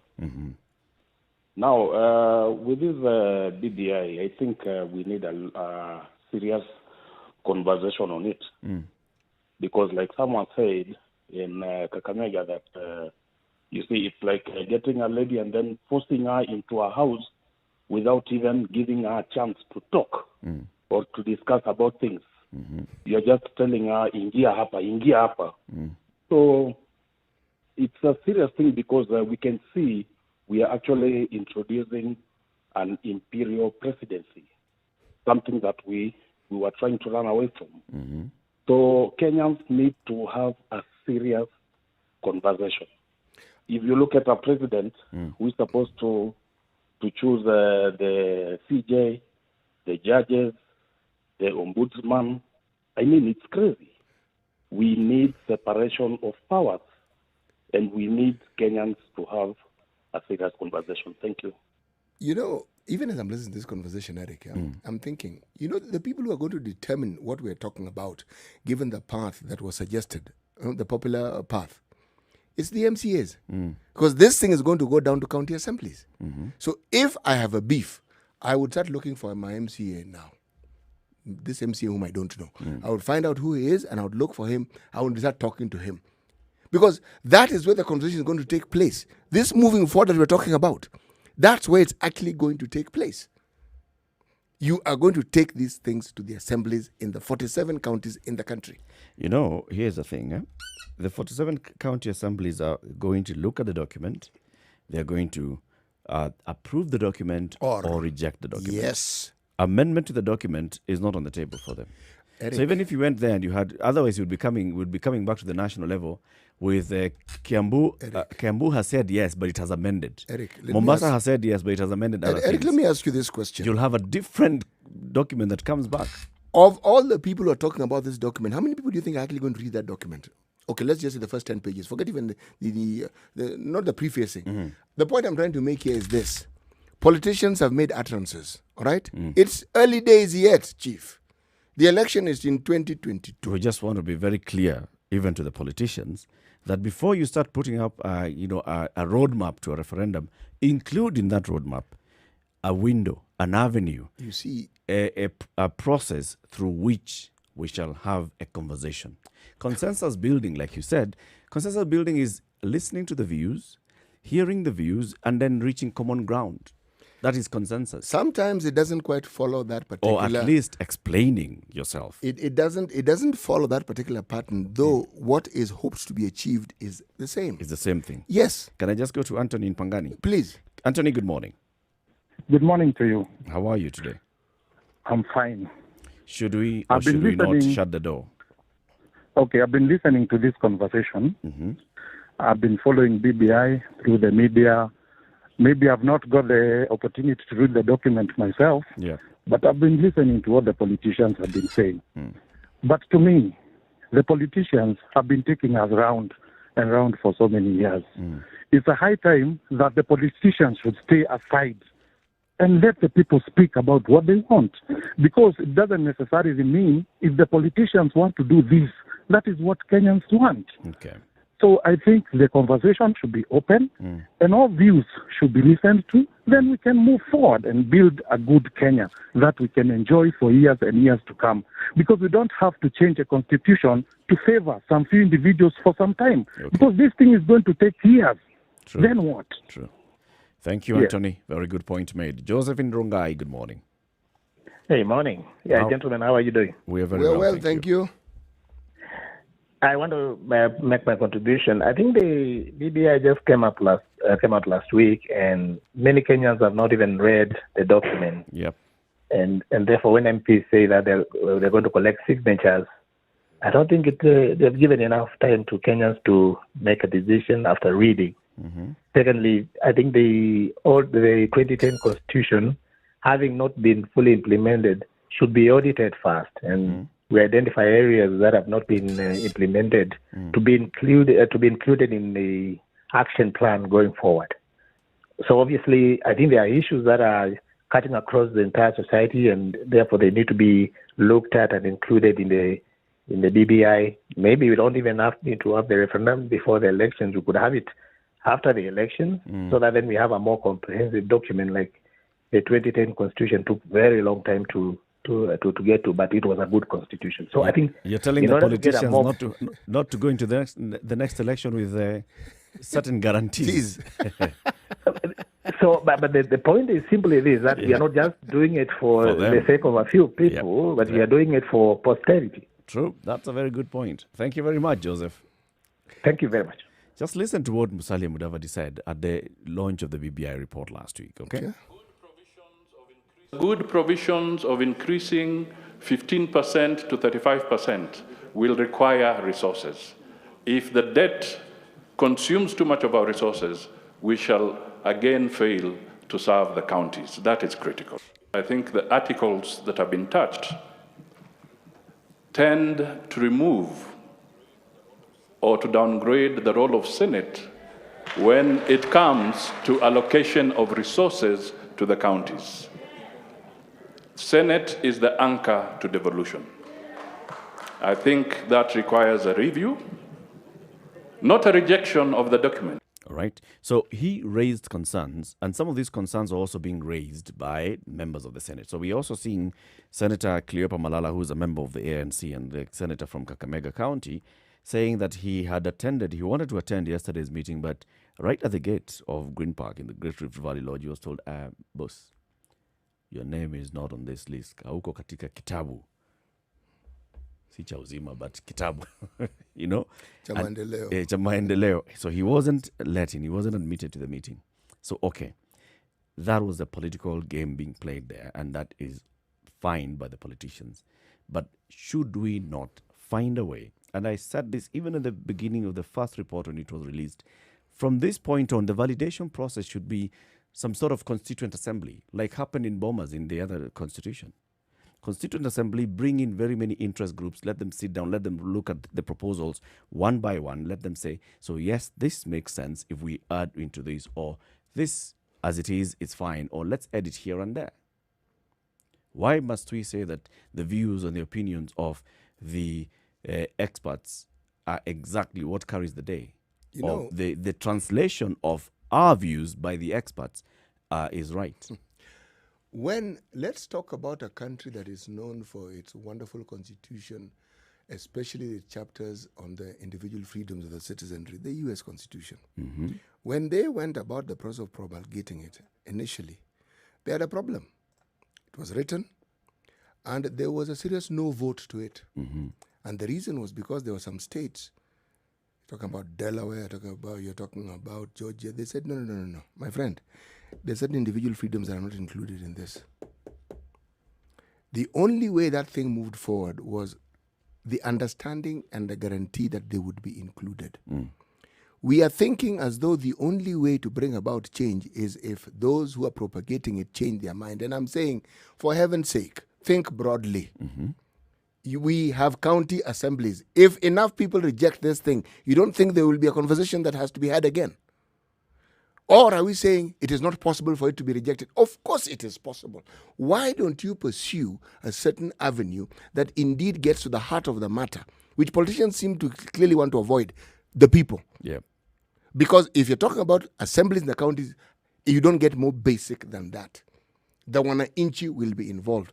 Why don't you pursue that even as you continue on the begging mission where you keep imploring them to include you, which they don't seem inclined to do? Mm. So you're a politician worth their weight or in salt or whatever modern currency you want to think of, Bitcoin, would consider, because if someone had shut down your ability to converse on the subject, then the dictatorial tendencies that are here being bandied in this conversation would make sense. But you are allowed to talk. You're allowed to get to address this issue. Address it by all means. So don't address it by complaining. Yes, pursue it. Don't complain. Look, complain constructively if you must, because it seems to be part and parcel of our being. We have to complain as Kenyans. A statement is never complete unless you wind and complain a little bit, then you get to the heart of matter. And then you complain in between also. Time for us to say goodbye to our audience on KTN Home. Thank you very much for tuning into KTN Home, to us on KTN Home this morning. Join us again tomorrow, 7 a.m. to 9. These conversations happen every weekday morning on Spice FM, 6 a.m. to 10 a.m. Spice FM is on 94.4 in Nairobi. In Mombasa, we are on 87.9. In Kisumu, it's 102.5. Nakuru, 96.0. Eldoret, 96.7. 90.9 in Nyeri. Malindi, 97.7. Even if you're far away from your radio, but you have your mobile phone with you, you can follow our conversations because we live stream the show on audio-visual, Spice FM KE, on YouTube, on Facebook, on Twitter, as well as our website, www.spicefm.co.ke. See you again tomorrow, KTN Home. On Spice FM, the conversation continues. Spice FM, Nyeri. This is the Situation Room. This is the Situation Room. The only way to start your day. All right. So as we come to 6 minutes to the top of the hour, You're saying, and you've said it consistently, now let's just go into what you've been saying. Do I think that by politicians making this statement, they have actually shut down the door? They think they're making those utterances, but politicians, especially Kenyan politicians, statements that are made must be seen for what they are. It's not what the French call a fait accompli. They are making it to make a point. Sometimes the point, depending on where you stand, is a point of negotiation. Okay? This is where we are. This is the opening statement. Yes, this is where we are and this is where you are. Okay, so say what you want to say again, please. I can hear you clearly. All right? Or, so there is a word that we use. I'm not sure there's a Swahili word. Nyeta nyeta. Okay? You've heard it, and you hear it in politics. Nyeta nyeta is brought by those people who have nyoko nyoko. Yes, exactly. And they fall into a category of people who I will not mention on radio. Okay? Now, if you take that perception into the discussion, then you're saying that the gamesmanship that politicians are usually characterized with is being demonstrated yet again. You're seeing it. Conversation hasn't come to an end. Remember, what we're talking about is the shutting down of that conversation with regards to the BBI as told to us by certain political leaders who represent certain key positions in this particular setup. But they haven't shut our mouths. They haven't stopped Kenyans from speaking about it. They haven't. We That's still the have point. a chance to speak.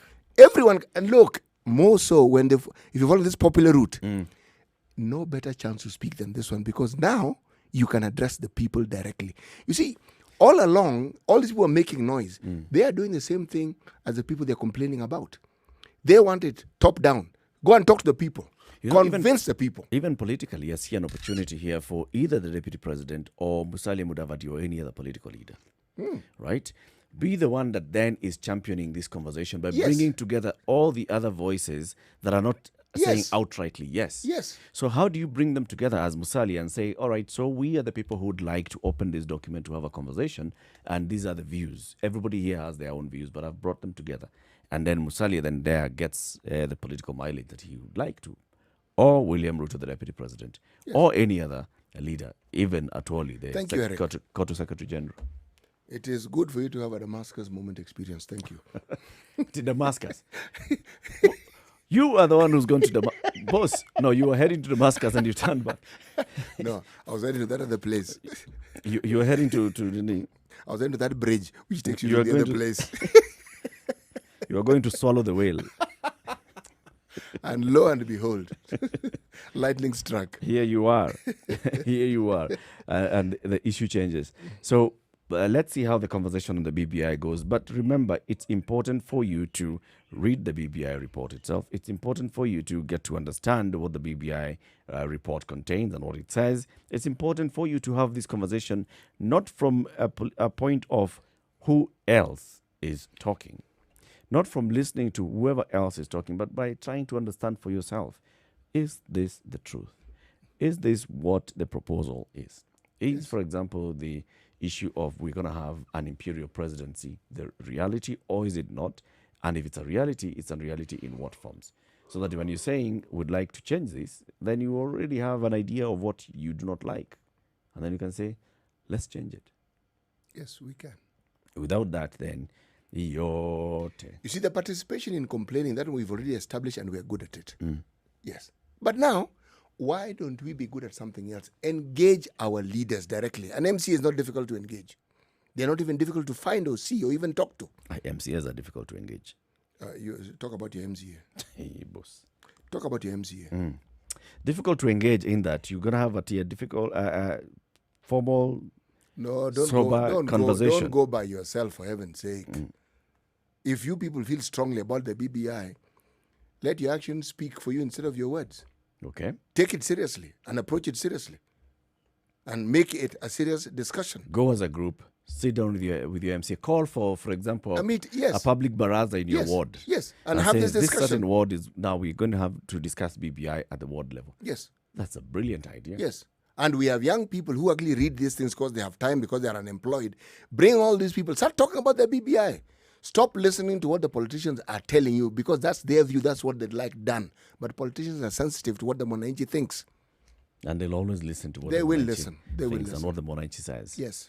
Thank you very much for joining us on that conversation. In the next hour, we shift gears a little bit. We want to remind you about what we have decided to do, partner with Google, so that we can help you get your business more visibility. And by going online, if your business is not yet online, how do you put your business online? How does your business get visibility? Yesterday, the Google expert, Rosemary Momanyo-Pio, told us about Google My Business, where you go and put your business online, and then people can come and see the profile of your business. They can get your contact number. They can actually even call you directly. They can go into your website. They can see pictures. They can see other customers' reviews about your business. She promised that we're going to have a conversation with somebody who has gone through that process, got their business from zero to online, and has thrived, has seen their business thrive. So keep it right here, because we'll be talking to that business person shortly. It's now 9 o'clock.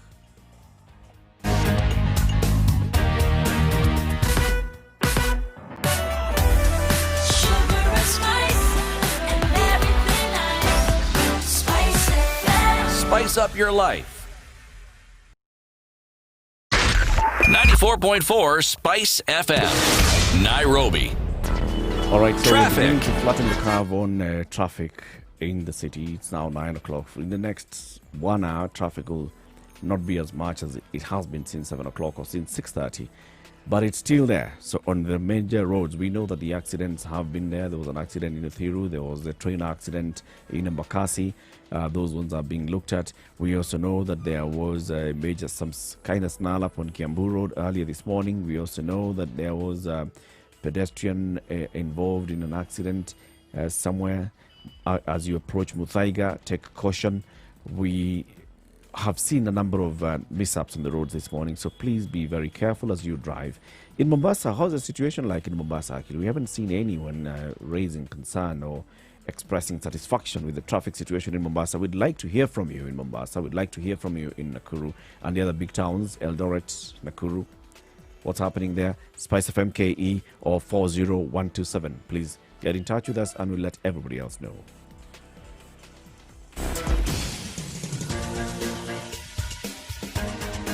This is The Situation Room, the home of hard-hitting political commentary and penetrating insights about the state of the nation. This is a talk radio experience like no other. The Situation Room, a place for hard truths, debates, and elevated conversations. The Situation Room, witty, political, engaging, deep, controversial. In the room, we have C.T. Muga, researcher, academic, seasoned political observer, a fountain of wisdom in these politically uncertain times. Ndu Oko, Nigerian by birth, Kenyan by choice, communications expert, Pan-Africanist, a truth seeker and believer in people power, and Eric Latin, agent provocateur, the man in the chair, seasoned journalist, news hound, a man who believes in punching up, not down.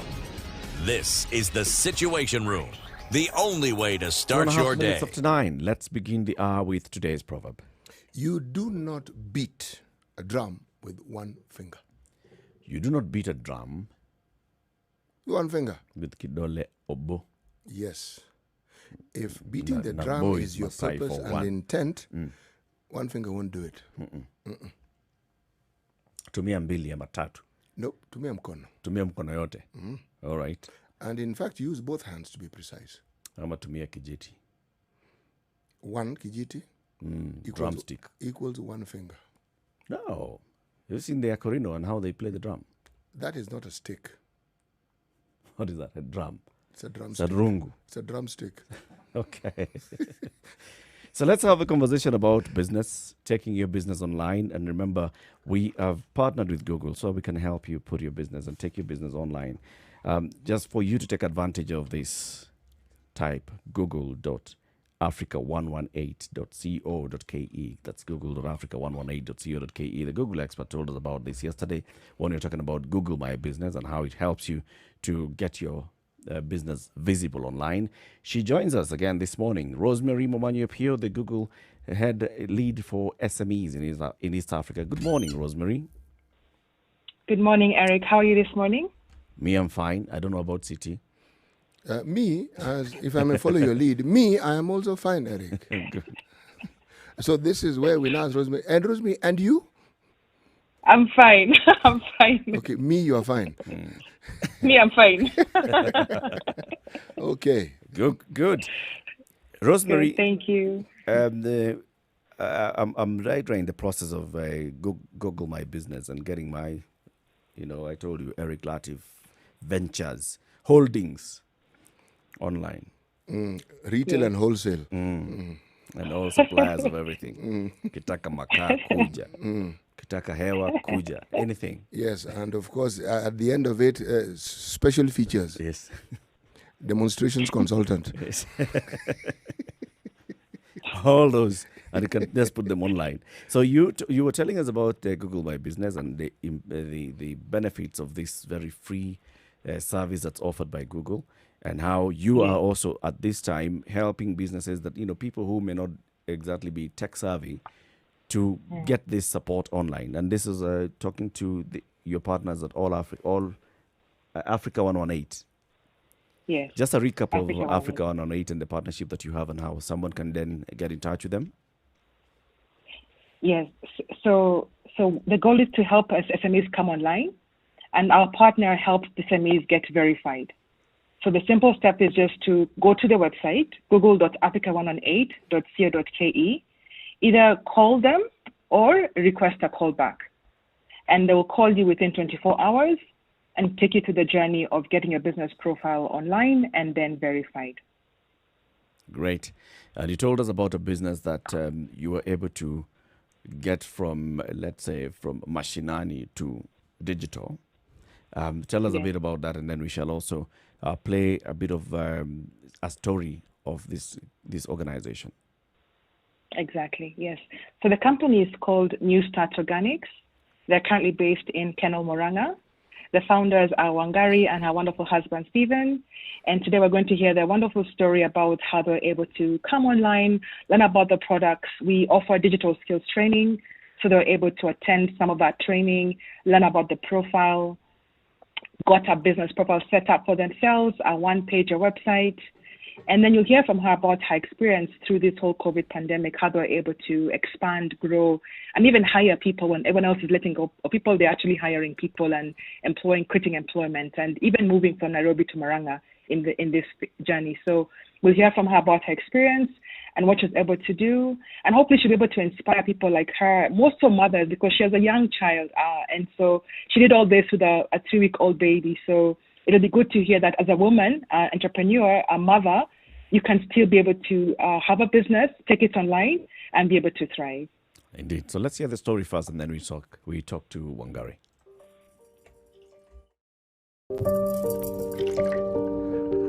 When I was in school, I started making soap. I'm a creative person by nature, so this was a perfect medium for me to express myself. My name is Wangari Mushwe. 2016, I started New Start Organics, and the soap is made from very wonderful natural oils, locally available herbs and additives, very beneficial to the skin. We had literally nothing, and we were like, how are people going to know about us? In 2019, some ladies introduced us to the Google My Business profile. Once we started using the platform, it propelled us to the next level. We didn't expect the rapid growth. We got inquiries in markets that we had previously not anticipated. In March, we had the coronavirus outbreak. We were under lockdown. We could not access our shop. We were fearful at the beginning. We thought that our business would go down, but the opposite actually happened. We were able to get inquiries from Uganda, from Southern Sudan, and we were able to ship our consignment even in the crisis. Our revenues grew by 100%, which is amazing. Google My Business has been the turnaround at New Start Organics. It has really raised our level of doing business. It has really given us a professional edge, a bigger audience than we had initially anticipated. As a mother, and especially as a new mom, this digital platform have enabled me as a woman entrepreneur to still work, manage my business as I take care of my newborn baby. I am able to actually teach and to learn and to be fulfilled, to feel part of the story, part of the fabric of society, not to feel left out, to keep improving myself at the same time improving the business, touching and changing people's lives when they encounter our products. Brilliant. That's a lovely story. I mean, well told too. Yeah, a very well told story. She's a good speaker. She's a good salesperson. I mean, maybe that's one of the reasons why she was able to get her business moving, Rosemary. Not maybe because of GMB. Because my business. No, she's a great speaker, but she's also passionate, and she also listened and she applied the learnings. All right. And we saw a lot of improvements as she's talked about them, how she started the business, the initial challenges that she had, and then now the success story. So let's bring her in. Wangari Mushwe, good morning. Good morning, Eric. How are you? Very well. Me, I'm fine. Me too. And so is CT. Yes. So, Wangari, now Rosemary is not hearing us, so you can just tell us the story, the real story behind this. You talked about starting your business. You talk about how then you got your business online on Google My Business. Tell us about that process, how you got to know about them, how you got in touch with them, or how they got in touch with you, how they assisted you until the business got online, and initially what you were thinking as you were going through this. Were you just doing those things of, I've got nothing to lose anyway, so let me just try it out? Yes, so maybe I'll start quickly by introducing myself. I'm Wangari Mushwe. I am the co-founder of New Start Organics together with my husband. We started this business in end of 2016. And when we started this business, we started with a capital of only 10,000 shillings. And we asked ourselves, how are people going to know about our soap? So we manufacture and make handmade organic soap. We started this process of making the soaps right in our kitchen. And so with 10,000 shillings, we were able to buy a few raw materials and start the business. So the very first thing we did was set up a page, an online page, an online shop, because we were like, how we don't have resources to get a brick and mortar kind of a shop. So we set up the online shop, and that's how our beginning or the journey towards the online marketing and presence began. What is an online shop? An online shop is basically you go to all these social media platforms and you put up a page. As basic as that, you just put up a page and we started posting our photos and the prices and where we were located. So what you were doing is now just advertising your products on social media and putting your contacts as well on social media. Yes. And then people who saw them and they were interested in buying the product would post a comment or call you directly. Yes, or call us directly. So when we were starting, the numbers were very, they were low. We started with about 2, then we grew to 5, and then we got to 10, 20, like that. So those are the number of interested persons we were getting at the time. That was in 2017. Okay. Yes. It must have been a very interesting, when, as an entrepreneur, even when you get your first inquiry, that is one that you even want to frame and post and say, this was the first inquiry that we got as a business. Yes. This was the beginning of our journey. Yes, and it was very exciting because when you're in the kitchen somewhere, you wonder how are people going to know about you. And so definitely the first few clients we were excited, we were encouraged to continue. We knew we were on to something. So as we speak, what is your client base right now? Our client base. How many clients do you currently have? Okay, I can give you our clients on a monthly basis. We have over 1,000 clients per month. This is with repeat clients and also new clients per month. And what would you say it is about your product that attracts people? So our product, as our name suggests, our name is New Start Organics. And the name New Start is actually an acronym. And this acronym it stands for nutrition, exercise, water, sunshine, temperance, air, rest. So basically, it incorporates lifestyle. We encourage people to change their lifestyle. And so through this message, we have seen clients get hope to manage their various skin conditions. Some clients have had them for a long time and they've lost hope. So when they use our products and they see results, they get back their hope, they get back their self-confidence, their self-esteem. And so we feel encouraged. That's what inspires us to keep producing and keep going in this business. Tell us a little bit about the plus side of your product and what it is that it actually does to people. For instance, if I were to buy your product, it's a soap, I believe, and I washed my face, would my nose be grow slightly longer, perhaps? Or... just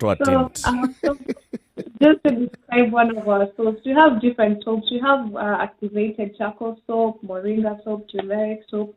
So, for example, when you use activated charcoal soap, it's able to, first of all, moisturize your skin. If you have acne or pimples or other, underlying skin conditions, it's able to clear your skin naturally. And our soaps, we use organic ingredients and additives. So those things really help people to improve their skins and have brighter complexions and just actually have a chemical-free alternative also to a regular soap for bathing.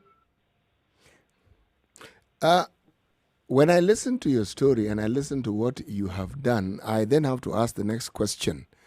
What do you think that you are able to actually go nationwide? Instead of 1,000, reach maybe 10,000 people or maybe 20,000 people? And if you are, what do you think you would need to do this? Okay, we are at the point of what we want to scale up our business. So we are capitalizing very much on the online space, and that is where we embrace platforms like the Google My Business, GMB as I like to call it, so that we can reach out to more and more people, not only in Kenya but also regional. We want to go regional as well, and eventually Africa as a whole. Do you have a physical shop? Okay, yes. So we do have a physical shop here in Keno Town. And just to take you back, before Corona or before the crisis hit, we were in Nairobi. We had a shop along Moi Avenue. And so there was a lockdown and we could not pass to access Nairobi, they shut down Chania. That was the near border. Blue Post, yes. We live in Keno. And so we could not go to town to access our shop. And this was in March. So what we did, we shut down our shop. We actually packed everything in a box. We put everything in a box and it was shipped to us here in Keno. So you can imagine 2 years worth of work was put in a container, a small box, and shipped to Keno Town. And so together with my husband, we wondered, what are we going to do next? Do we give up or do we stop? We said, no, we can't stop. In fact, let's just forge ahead despite the fog. And so we set up another shop here in Keno Town. And we continued now, still selling now through more inquiries. This is where it gets interesting. We got more inquiries now during the crisis because we were already online. We were already on the GMB platform. And so when more people were joining the online space, we were already there. And we were able to maintain and actually get more orders and more inquiries. And we were able now to ship the soap from Keno village all the way to Nairobi and other destinations. Let me ask this question. Yes. You did say that you are planning to launch an expansion of your business. Yes. Have you thought of launching into other products other than soaps? Yes, we have. Actually, currently we are doing natural lotion. We are developing a natural lotion. We are also developing hair care products, shampoo bars, wax for dreadlocks and other hair, whatever people desire for their hair, and conditioners as well. So yes, we have those other products in line. But to do all this, surely it must require a lot of research, a lot of thinking, a lot of Because some of these things, I presume, it isn't as though you were doing them before. You're venturing into new fields. Yes. Okay. What's happening is that as we call them the Internet of Things is progressing, we are able to also access this kind of information online. So we are able to go online. We are able to get the necessary steps. We are able to access the ingredients that we need, and then we come to our space in Kennel Town and formulate and experiment until we get the right formulation. When you talk about demographics of the people who constitute the list of the database of your clients. Yes. What are the details? Okay, so the database is usually the family. So the family is inclusive of the mother who buys the soap for her children, also the husband. So that's a demographic. We target between ages of 18 all the way to 60, because this is a family product. And babies as well, because our products are very gentle and mild to babies. How are you able to tell this? Are you able to actually look at that kind of information on Google My Business? Okay, we are able to get reviews. Our customers who've used our products are able now to go to the GMB profile and they post the results that they've experienced. So this now the reviews give us more credibility and we are able to attract more clients as a result. And in terms of the statistics that then you are able to access as having posted your business on Google My Business, what kind of statistics are you able to get? Like, can you get the location of the people who are searching, or are you able to tell the demographics in terms of age and gender of the people who are searching and making inquiries on your business? Yes, what GMB does, they usually send us a monthly report. So in this report, they show us the demographics. They show us the location. They show us the views, because so far we've had over 4,000 views. Mm-hmm.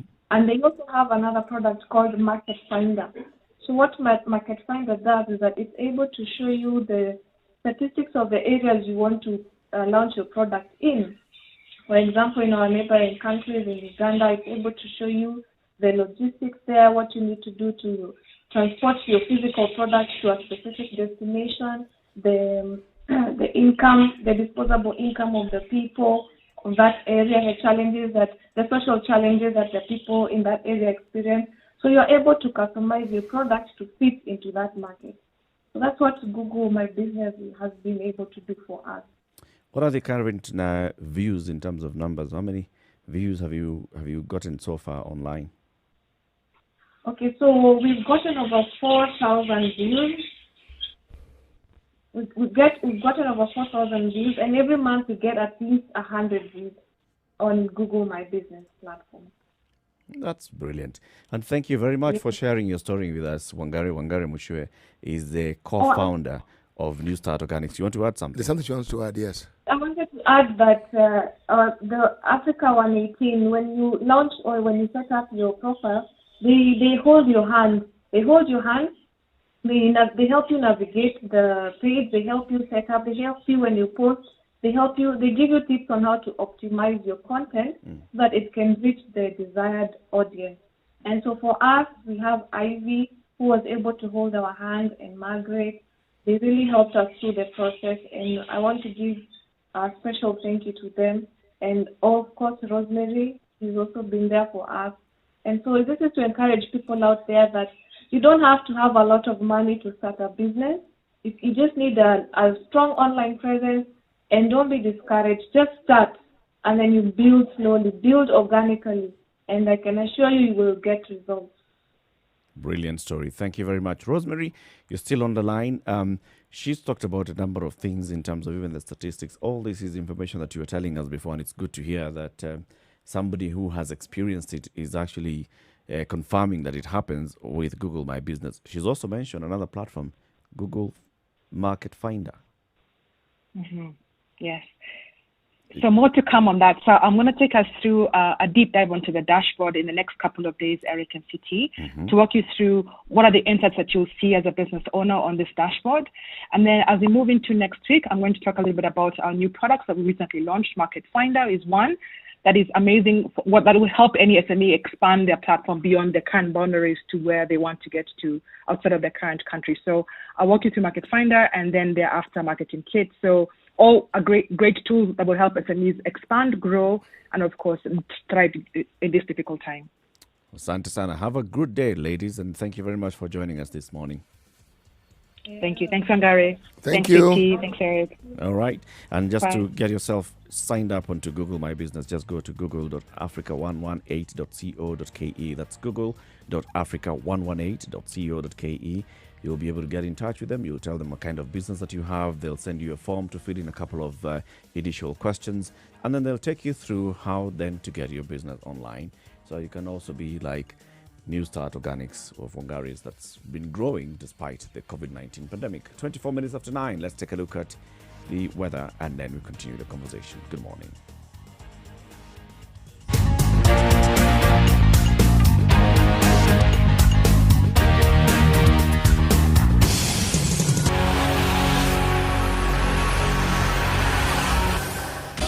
"24/7 around the world, non-stop. This is Spice FM.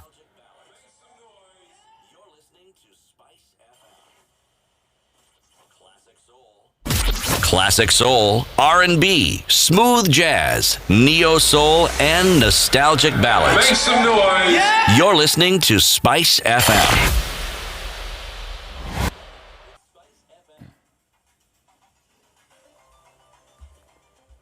It's warming up in Nairobi, although it looks like we're going to have some grey day today in Nairobi. 18 degrees at present. Light rain expected throughout the day at 24 degrees. That's our high, and a low of 17. In Nakuru, you're going to have a mostly cloudy day. 23 degrees highs and lows of 15. Nyeri is pretty cold at 16 degrees. Rain showers expected throughout the day at 21 highs and 14 is the lows. Eldoret is also 16, mostly cloudy day for you, with highs of 23 and lows of 14. Kisumu is going to be mostly cloudy as well, but highs of 29 and lows of 20. It's warm and warming up very well in Kakamega, mostly cloudy day for you, but highs of 29 and lows of 16. And Mombasa is already at 27 degrees. Light rains expected in Mombasa despite the 27-degree highs. You'll have highs of 29 and lows of 25. Malindi 21 currently, mostly cloudy day. 27 degrees are your highs and lows of 16. In Uganda, it's going to be a mostly sunny day in Kampala. 27 degrees highs and lows of 19. In Tanzania, Dar es Salaam is going to have highs of 28 and lows of 23. Partly sunny day. Johannesburg, South Africa, 23 highs, lows of 15 in a sunny day. In Lagos, Nigeria, 25 degrees, presently rising to 31 degrees later on in the day. Light rains expected, lows of 25 at night. And partly sunny day in Kinshasa, DRC, 33 degrees highs, lows of 24. Beijing in China, 14 degrees presently, sunny, but it's gonna be, highs are the 14, actually, they're the highest temperature for the day. And then it'll drop down to 12 degrees later on. Paris, France, 7 degrees presently, clear skies at 12 degrees are your highs and lows of 5. And London in the UK, 11 degrees are the highs and lows of 5. New York is waking up to 12 degrees highs and lows of 6. Spice FM, Nakuru. Are you ready? Okay. Spice FM.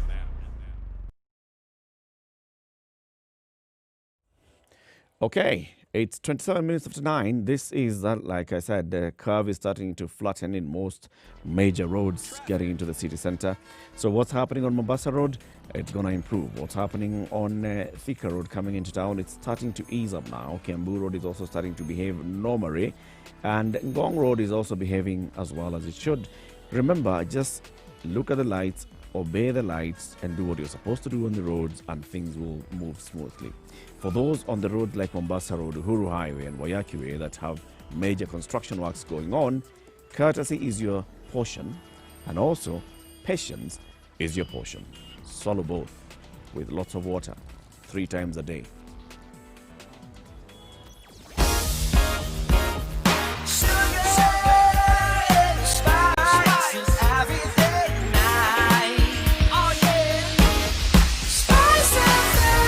spice up your life. Mature, intelligent talk every morning. Spice up yourself.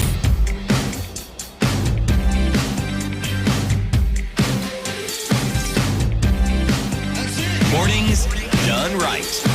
94.4 Spice FM, 28 Nairobi. minutes after 9, we are continuing the conversation. I'd like you to join in 0719-012-600, SMS 40127, or go onto our social media platforms, Spice FM KE, Facebook, Twitter, Instagram, and YouTube. Bloated Parliament, according to the BBI, yes or no? Bloated according to whom? Just the BBI? The BBI? Well, they have their opinion, but if you're talking about representation, and then with the details of representation, you may actually find that that is not as bloated as you imagine. One, Yoweri Kaguta Museveni has a total of 141 advisors. These advisors are chosen from either the political class or people who are deemed to be in an appropriate position to contribute to the political, social, and cultural well-being of the country. 141. And it isn't a voluntary position. Once appointed, you actually have a paid job. Now, we look at our country, and the one thing that one constantly hears is a pointing of fingers as to what is wrong, but we don't have enough of a discussion of what it is that we can do. And when I say we, it's that go to the simplest denominator of the citizenry. What can we do? And what can you... If you can wake up at 3 in the morning, at 4 in the morning to actually line up to vote, and this we do every 5 years. If you can struggle with COVID and ensure that you are able to put food on the table, if you can surmount all these difficulties that you actually come about, why then do you leave certain very important details of your life to people you have elected simply because you've elected them? They're as human as you. They live in that country. And in our country, one of the things that they've done consistently is shown us that at the end of the day, they will look after their interests before ours. And yet we seem to think and we seem to hope that they'll keep looking after our interests. We now have a BBI moment. And with the BBI moment comes a document. Many Kenyans will not read this document. Even if there's an abridged version, even if there's a one-pager which gives you a synopsis of the document, many people will still not read it. Why? They prefer to listen to the debate and to what they pick up. Like somebody may find a pet topic in, they are going to increase the number of MPs. That becomes their pet topic. They are going to reduce the powers of the Senate. That becomes their pet topic. There are enough issues raised in the 200-page plus document for people to actually, to their heart's content, choose topics that they will consider to be a focus of their debate. It'll be bar talk. And if it's bar talk, then of course it'll have to pass the bar talk measure or the bar talk standard, where you're asking yourself, okay, when is actually the barroom test? Where you sit and talk and discuss these things and you have a consensus, those of you who sit there and say, this is the view. Other people have that view. But if something is as important as we claim these things are, should we not take ourselves a notch higher and look at the participations that we had when we're talking about multipartism, the issue of a new constitution, the vigorous debates that involved all areas of our society, from civil society to religious groups to individuals, you name it, people understood the need to go about this conversation. We now have a new moment, and it presents the same sort of change that multipartism and the new constitution are going to present. We may not think it does, but it does. Anything that seeks to change the constitution brings you to a moment that you must look at with more seriousness than you've looked at anything else. Are we ready? I think we are. Do we know what to do? We do. The question is, why don't we? And we should. We can meet, we can talk, we can gather, we are in groups. We are a very, very, very organized and systematized community. Why don't we use these gatherings and these systems that we already have to make not only our voices heard, but to be able to address these issues that concern us? Not only the BBI, but even post-BBI. So you're saying that it's an opportunity to engage and participate. Engage more seriously than we do. We engage by talking about it and talking only anecdotally about things we've heard, not that we've read. And you're starting by specifically saying that everybody ought to read You ought to read the BBI report. Yes, you ought Is it to a read. duty or responsibility? This one, it is both. You are a Kenyan and you believe that you should participate in the well-being of your country. Read it for heaven's sake, so that when a debate arises, you will be discussing something that you know about because you have read it. You know, there are various ways of people consuming information. There are those that prefer to read, there are those that prefer to listen, there are those that prefer to watch. There are people who would do very well with audiobooks. Yes. So an entire book is written and then somebody else goes and reads an entire book, and then I choose to consume the book by listening to this person who's reading the book. You are on the same page as the person who wants to read it. They are, correctly as you put it, the people who like reading. Unfortunately, there are not really that many. And there are people who believe that having read certain pages of the newspaper, they are fully informed. That's enough. There are those who believe if I've seen 2 or 3 tweets on the subject, then I know what I need to know. All right? Then there are those who believe that there are opinion leaders whom they should consult on such matters, who when they have spoken, the matter is done.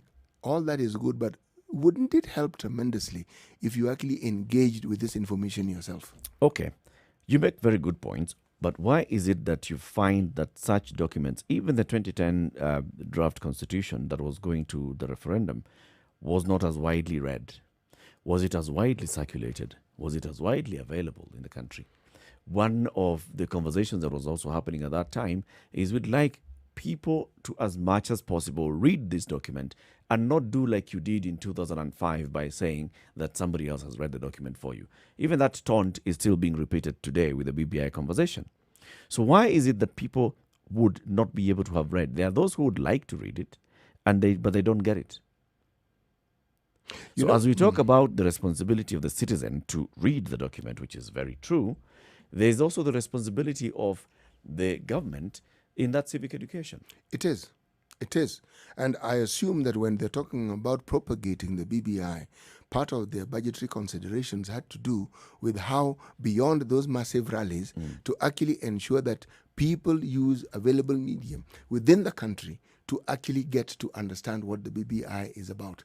That interaction at that level is what, in my mind, guarantees that people actually know, A, what they're talking about, and B, can engage. But this doesn't begin with the BBI. No. Let's talk about something that is dear to most people's hearts, their religion. Most religions have religious books that are available. How many people actually read those books steadily, methodically, to actually understand what the books actually say? No, they prefer to listen to the audio version of it and the interpretation that is presented on audio by either their priests, their pastors, their reverends, or in this modern day and age, it's in something I'm told is called a podcast. Okay? So, but they still interact with it because you are hearing it. And it goes further. But beyond hearing an analysis of it or a presentation by this religious leader, how many actually interact by reading it? Now, if something which every people assume is fundamental to their lives, to their religious inclination, and they don't interact with that book, which is like the manual, the handbook for this particular faith, how much more do I think they will interact with the BBI? So it's like we pay lip service to what we think the government ought to do and how much we believe. But when it comes to actually doing our bit, it's not just a reluctance, it amounts to a refusal. The Bible is available to very many people. It is. And what you're saying is that not many people read the Bible. Many people, even the Quran is available and you can get it. The Gita, you can get you can get these books. Somebody will buy it and then he'll gather dust. So then you've brought your conversation right round to a full circle. You're saying that there's an expectation that people would read, but you're also saying that the reality is that people would not read. But those same people, like you're talking about in the religious, they have consumed religion. They will tell you the whole story of from Genesis all the way to Revelation. If it comes to Christians, they'll tell you the story because they've followed it. They went to Sunday school. They've been going to church. They go to church on a daily basis. I mean, on Sundays. Others go to church or Some even go on a daily basis. On daily basis, there are those that have fellowships and all these things. Even those that have Bible studies, so they'll study the Bible during the Bible study and then they leave. But they consume the Bible in various ways, not necessarily by sitting down by themselves and opening now today and reading the book of Matthew. It is why religious organizations called churches set up ways of means and ensuring that their membership actually gets to interact with this manual of operation directly. Group Bible studies, regional Bible studies. I'm not sure how it is done within the faith of Islam, but I am certain that they have ways in which you want the individuals to interact with this manual of operation, which tells you how you should conduct your life, how you should look at life. How it actually tells you in detail. Now, if you rely for Islam at the early age, the classes that kids go to. Yes, they do go. It's called madrasa. They start to get you internalize. It is called content. madrasa. Those classes are called madrasa. But I'm saying there is understanding what it says. Then there is understanding further meanings of interpretations of it. That's why you have people who preach it, so that they give an example and say, like in this situation, if you look at this particular part of this book, when it says this is what it means. That book will not tell you that. It just states it. Now it's up to you to go into those details of saying this is what it then means. Now I am saying this because if you want to talk about something that matters to you, then indeed your actions and your interactions with it should correspond with the interest you claim to have. Because we place a heavy burden on, should we say, those who supposedly represent us, and we forget that they also interact with us like us, and that it ought to also apply to them like it does us. But then there's the accountability factor which comes in. And why we fall short of the mark is because we really don't know what to hold these people accountable for. Because we haven't interacted with this, and so we don't know.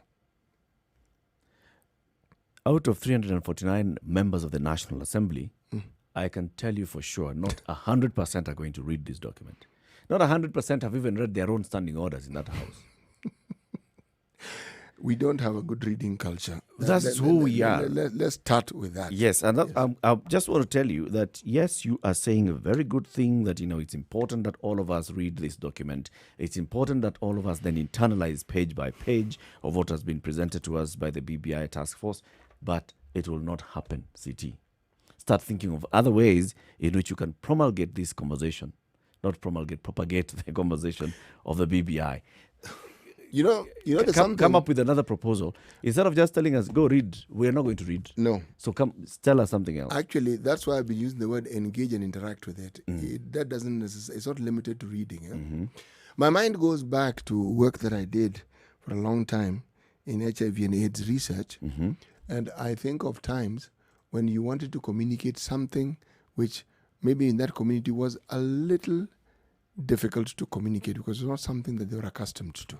Like talk about circumcision in those days to communities that don't circumcise. It wasn't part of their day-to-day life. So how do you get this message that you believe is good so that the people who are listening to you are on the same page? They also believe that it is good for them. So essentially you're saying, how do you get the message of prevention? Because it is a preventative measure. How do you get this preventative message to be able to resonate so that people understand it? Now, often it is best understood by people they already... they will understand it better if it's spoken by people they already trust.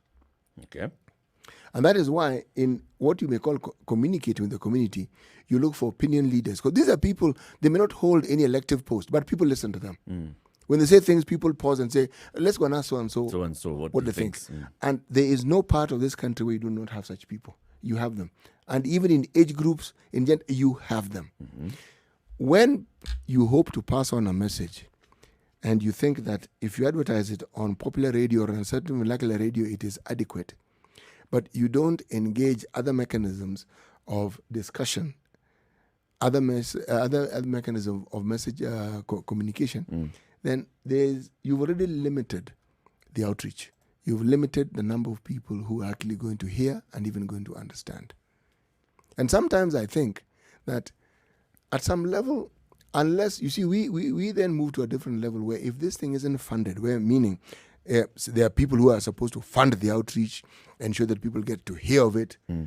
If we leave it to Serikali Kuu or we leave it to the county government, then the likelihood of this actually coming to fruition is as slim as seeing the sun at night. So let's ask the question then. 0719-012-600. That's 0719-012-600.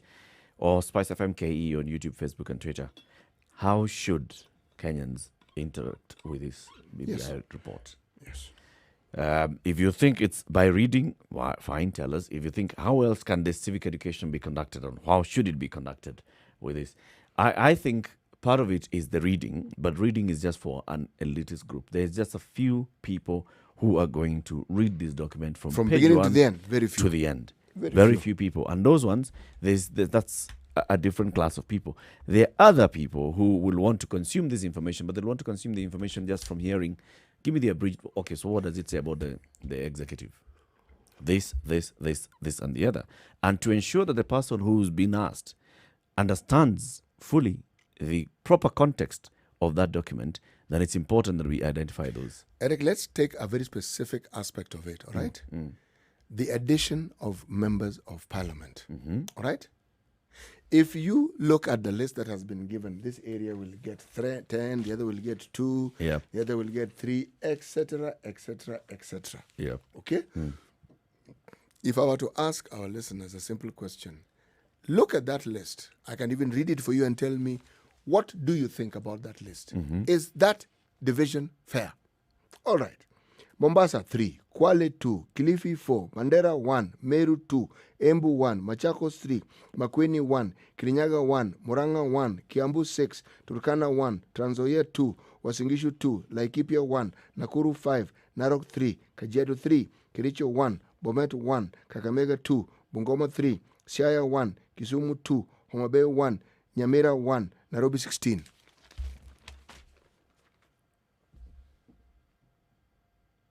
So what do you think? Do you think this is a... Kenyans will have an opinion on this particular list. I'm not going into why they have an opinion and the leaning of the opinion, but they will have an opinion. Or an understanding of why the number is... Yes, why this. They will start with why one this. Extra seat. Precisely. If they were to read the document, they might actually find that it is explained. Yes. And in detail. There's a logic behind why and how these numbers were arrived at. Now, you can fault the logic, you can fault the reasoning, but it's there. It's there. Yes. And if you don't read it, then what you're going to do, you're going to consume someone else's logic and interpretation, which may not necessarily be yours. But since you haven't read it, you are not in a position to dispute it. Let's go to the phone lines. Zachary calling in from Nakuru. Good morning, Zachary. Oh, good morning, guys. Good morning. How are you? Oh, I'm fine. Good. Nice to hear from you, Zachary. Oh, hi, Mwalimu Andrew. Habari yako? Mzuri sana. I'm still convincing myself that I should hold on. You hold on, my brother. I should.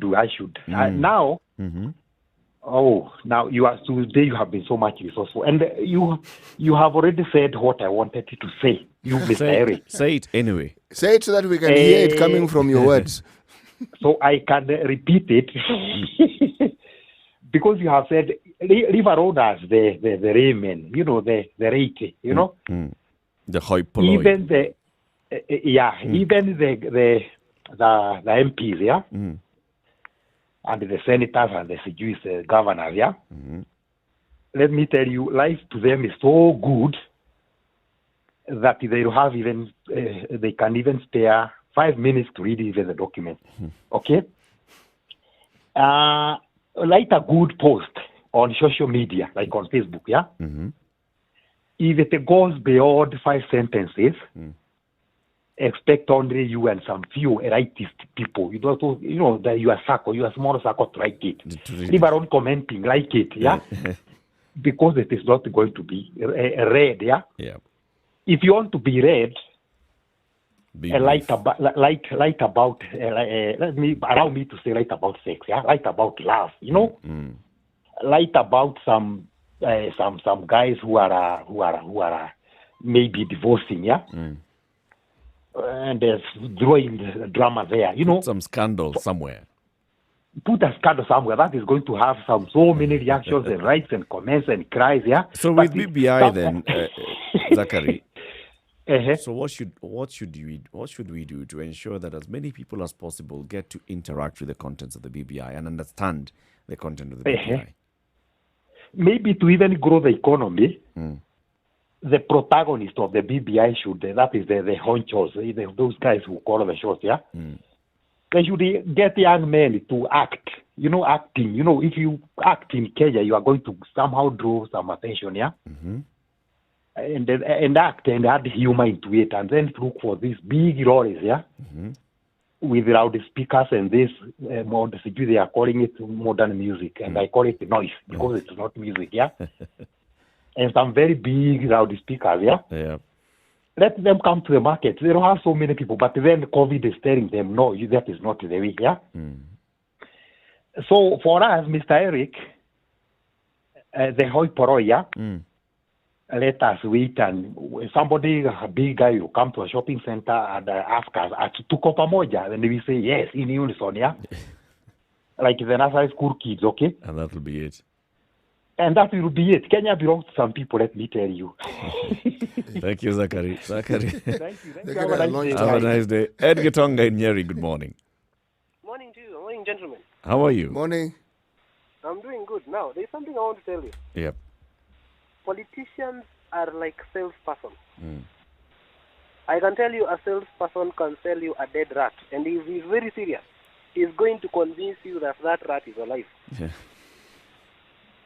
So, first of all, look at this. The guys, as Zachary said, the guys who are calling the shots, they are the same guys who are coming to tell the public what BBI contains, right? Yep.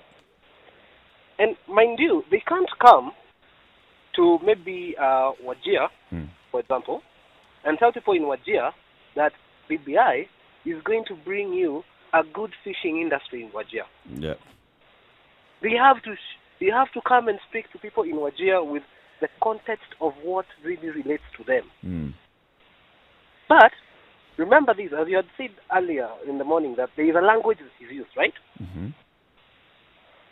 There is one thing that touches people all across the board: money. And that is why they are putting, more camouflage as far as money and expenditure is concerned. But they're hiding other things that they know that. Now, if someone hears that there is more representation, if someone hears that, there are some more seats that are going to be added, which are going to, represent the 44 tribes. Yep. Now, someone will be like, this doesn't make sense. Now, because the hotshots, they know that if you say that this is going to happen, what they're doing is they are picking on the things that the public, that they are going to be sweet to the public. So how then, Ed, how should we ensure that everybody gets to understand the entirety of the contents of the BBI report? Okay. There's something known as civic education. The same way they mobilize people during the census is the same way they should mobilize people. They shouldn't even use money on the campaigning on everything, okay? Yep. Let them go to that grandmother who doesn't know whether BBI is Ruto's camp or Uhuru's camp. Because people actually, they have just that simple notion that BBI belongs to a certain camp and it's opposed by a certain camp. So I should oppose it because I'm from a certain camp, or I should support it because I'm from a certain camp. And that is the most vile way of looking at it. Okay. So I hear you, Ed. I've got to pick other callers. Thank you very much for your call this morning. Have a good one. You too. Ephraim in Embu, good morning. Good morning to you, Eric and City. How are you? We are well, thank you. I first of all must agree with you 100% about the lack of reading culture in our society. But I am of the opinion. We've lost you. We've lost him. Ephraim just called back. Lydia in Parklands before we go to Karanja. Lydia, good morning. Yes. Good morning, Spice FM. Thank you for your good work. Whatever the radios say, that goes into our brains better. Because nobody has time to read and read and read. So what the radios read is a great help to the world. So I feel all the radio stations, the TV stations, instead of playing music all the time, that time give it to reading chapters of BBI or chapter and compare it with our constitution if it's possible. But every day read some part of BBI, read some chapters of our constitution, because these BBI people have got record of post-election violence. They've increased the licenses. If you paid 20,000 shillings trade license, they demanded 35. That's 75% increase. They got no rule of law at all, and they write laws. So please, all the so radio use the stations, you are media best to help. basically read out the Yes. BBI. Read what they have written. It's a good point. It's a good point, Lydia. Thank you Thank very you. much. Karanja in Naivasha, good morning. Yes, how are you, sir? We're fine, thank you. Yes. Yes, how are you, sir? We are Well, very well, good, thank you. Karanja, should the BBI, Yeah. how should the BBI report then be consumed by the public? Yes, the thing is, Go ahead. yes, the thing is, government hold the information. So if the government gives the people information the way they did in 2017, I think people should get the idea what the BBI is. Okay. So I think the government held the information. The government should give out the information so that every people can know what the BBI is and what the BBI is, the good and the bad of the BBI. How can the government then disseminate this information? Through what medium and platform? It's only they can release the information through the media. After giving the media the information, then they give the chiefs, the DOs, the DCs, the county commissioners, everybody should know the BBI. Less than one people can know what the BBI is all about. Okay. Yeah. Good point. Good point. Thank you very much, Thank- Karanja. Have a good thank day, you, Naivasha. Thank you. Thank you. It's raining. It's raining. Yeah. Hey, enjoy the rain. Asante sana. Have a good day. Yeah. Thank you. 0719-012-600. How should the public get to consume the contents of the BBI report? So some of the ideas that have been put forth. Lydia says, use radio. I mean, radio should, in a way, I like that idea. Yep, have a way of just reading the Constitution. I mean, the BBI report in bits. Just a certain chapter, it goes on. The space that's occupied by a song can be occupied by just a voice reading the Constitution, the BBI report, and then music can come in, and then later on you have another aspect, and so on and so forth. That is one. The other one, as has been proposed, is use drama, like our friend Zachariah said. How can you use drama and moving theatre to also disseminate the same information? You dramatize what is actually contained there. It's something that is a tool that has been used many times. Many times, and it's extremely effective. Yep. So there are very many ways in which people are saying we are willing to engage and interact on this, but just don't tell us, go and read it. You see, it gets to the heart of the then matter. Someone gives you an entire booklet here. If that booklet will be taken, it will be kept. The title will be read. You'll probably look at the content, and then you'll thank them for it. Yeah. Anyone who wants the citizenry to seriously engage with such a serious document should also take the role of ensuring that engagement actually takes place. Yes. Use the expertise that you have, even in government, in communication, to understand what's the best way to disseminate this. Like you also said, use the other platforms, churches and all. Yes. Find a way in which this information can be consumed unadulterated, because that's the other thing that we must ensure. Read just the words as contained in the report or in the approved abridged report of the BBI. That's it. Don't give us your tune. No. Don't give us your view. Here, read it. No. Just read. Read it and say this is what it says. Yeah. And we have a one-page summary of it on your way out. You can pick it up and read it. Yep. Yes. You see, civic duty is not just necessarily the role of the government, as we call it. No. Even if the government lays it out and we don't participate, then we won't benefit from it, will we? Nope. Yes. No, we but won't. if it's that serious and it's going to change the lives, because if you consider the percentages that we deal with in terms of the people in this country who have some religious leaning, it's almost literally everybody in this country. So surely, should this not be an avenue that you consider seriously? You can use that. Because people do take it seriously. That's why so many people align themselves to it. Yes. Coming to the top of the hour, just remind us today's proverb. Today's proverb You do not beat a drum with one finger. What made you pick that proverb? What made me pick up this proverb is because it seems obvious. And it's these obvious things that trip us. Mm-hmm. For instance, it is obvious from experience that political leaders will tell you things that in and of themselves are wonderful and which, if enacted, will bring about good results. But we quickly forget that those things rarely happen as they were presented to us. And this also to tell us the sort of people that we're dealing with. And yet, there's a precision and there's a vigor with which things that benefit them are dealt with and executed with speed, the sort of speed you wish would also apply to the things that apply to the general citizenry. So, if you want to beat that drum and you want it heard loudly, it can't be one lone voice. It cannot. No. And it can't be just listening. You need to internalize it. And that's where the hand comes in. You as the individual need to interact with this thing to the point where you figure out what else you can do beyond just listening. Occupy a larger surface area. Yes. Asante sana. So tomorrow morning, today Americans are going to the ballot physically. They've been voting for quite a while to elect a new president. So tomorrow morning, by the time we are starting the show, they will have a clear indication of how this is going. We'll have conversations with Kenyans in the United States, with other opinion leaders and observers in the country. So keep it right here for that. And we'll also continue with the debt burden conversation. Are we in a debt crisis? Are we facing an imminent debt crisis? Join us again tomorrow, 6 a.m. to 10 a.m. CT Muga and Eric Latif signing off. It's now 10 o'clock.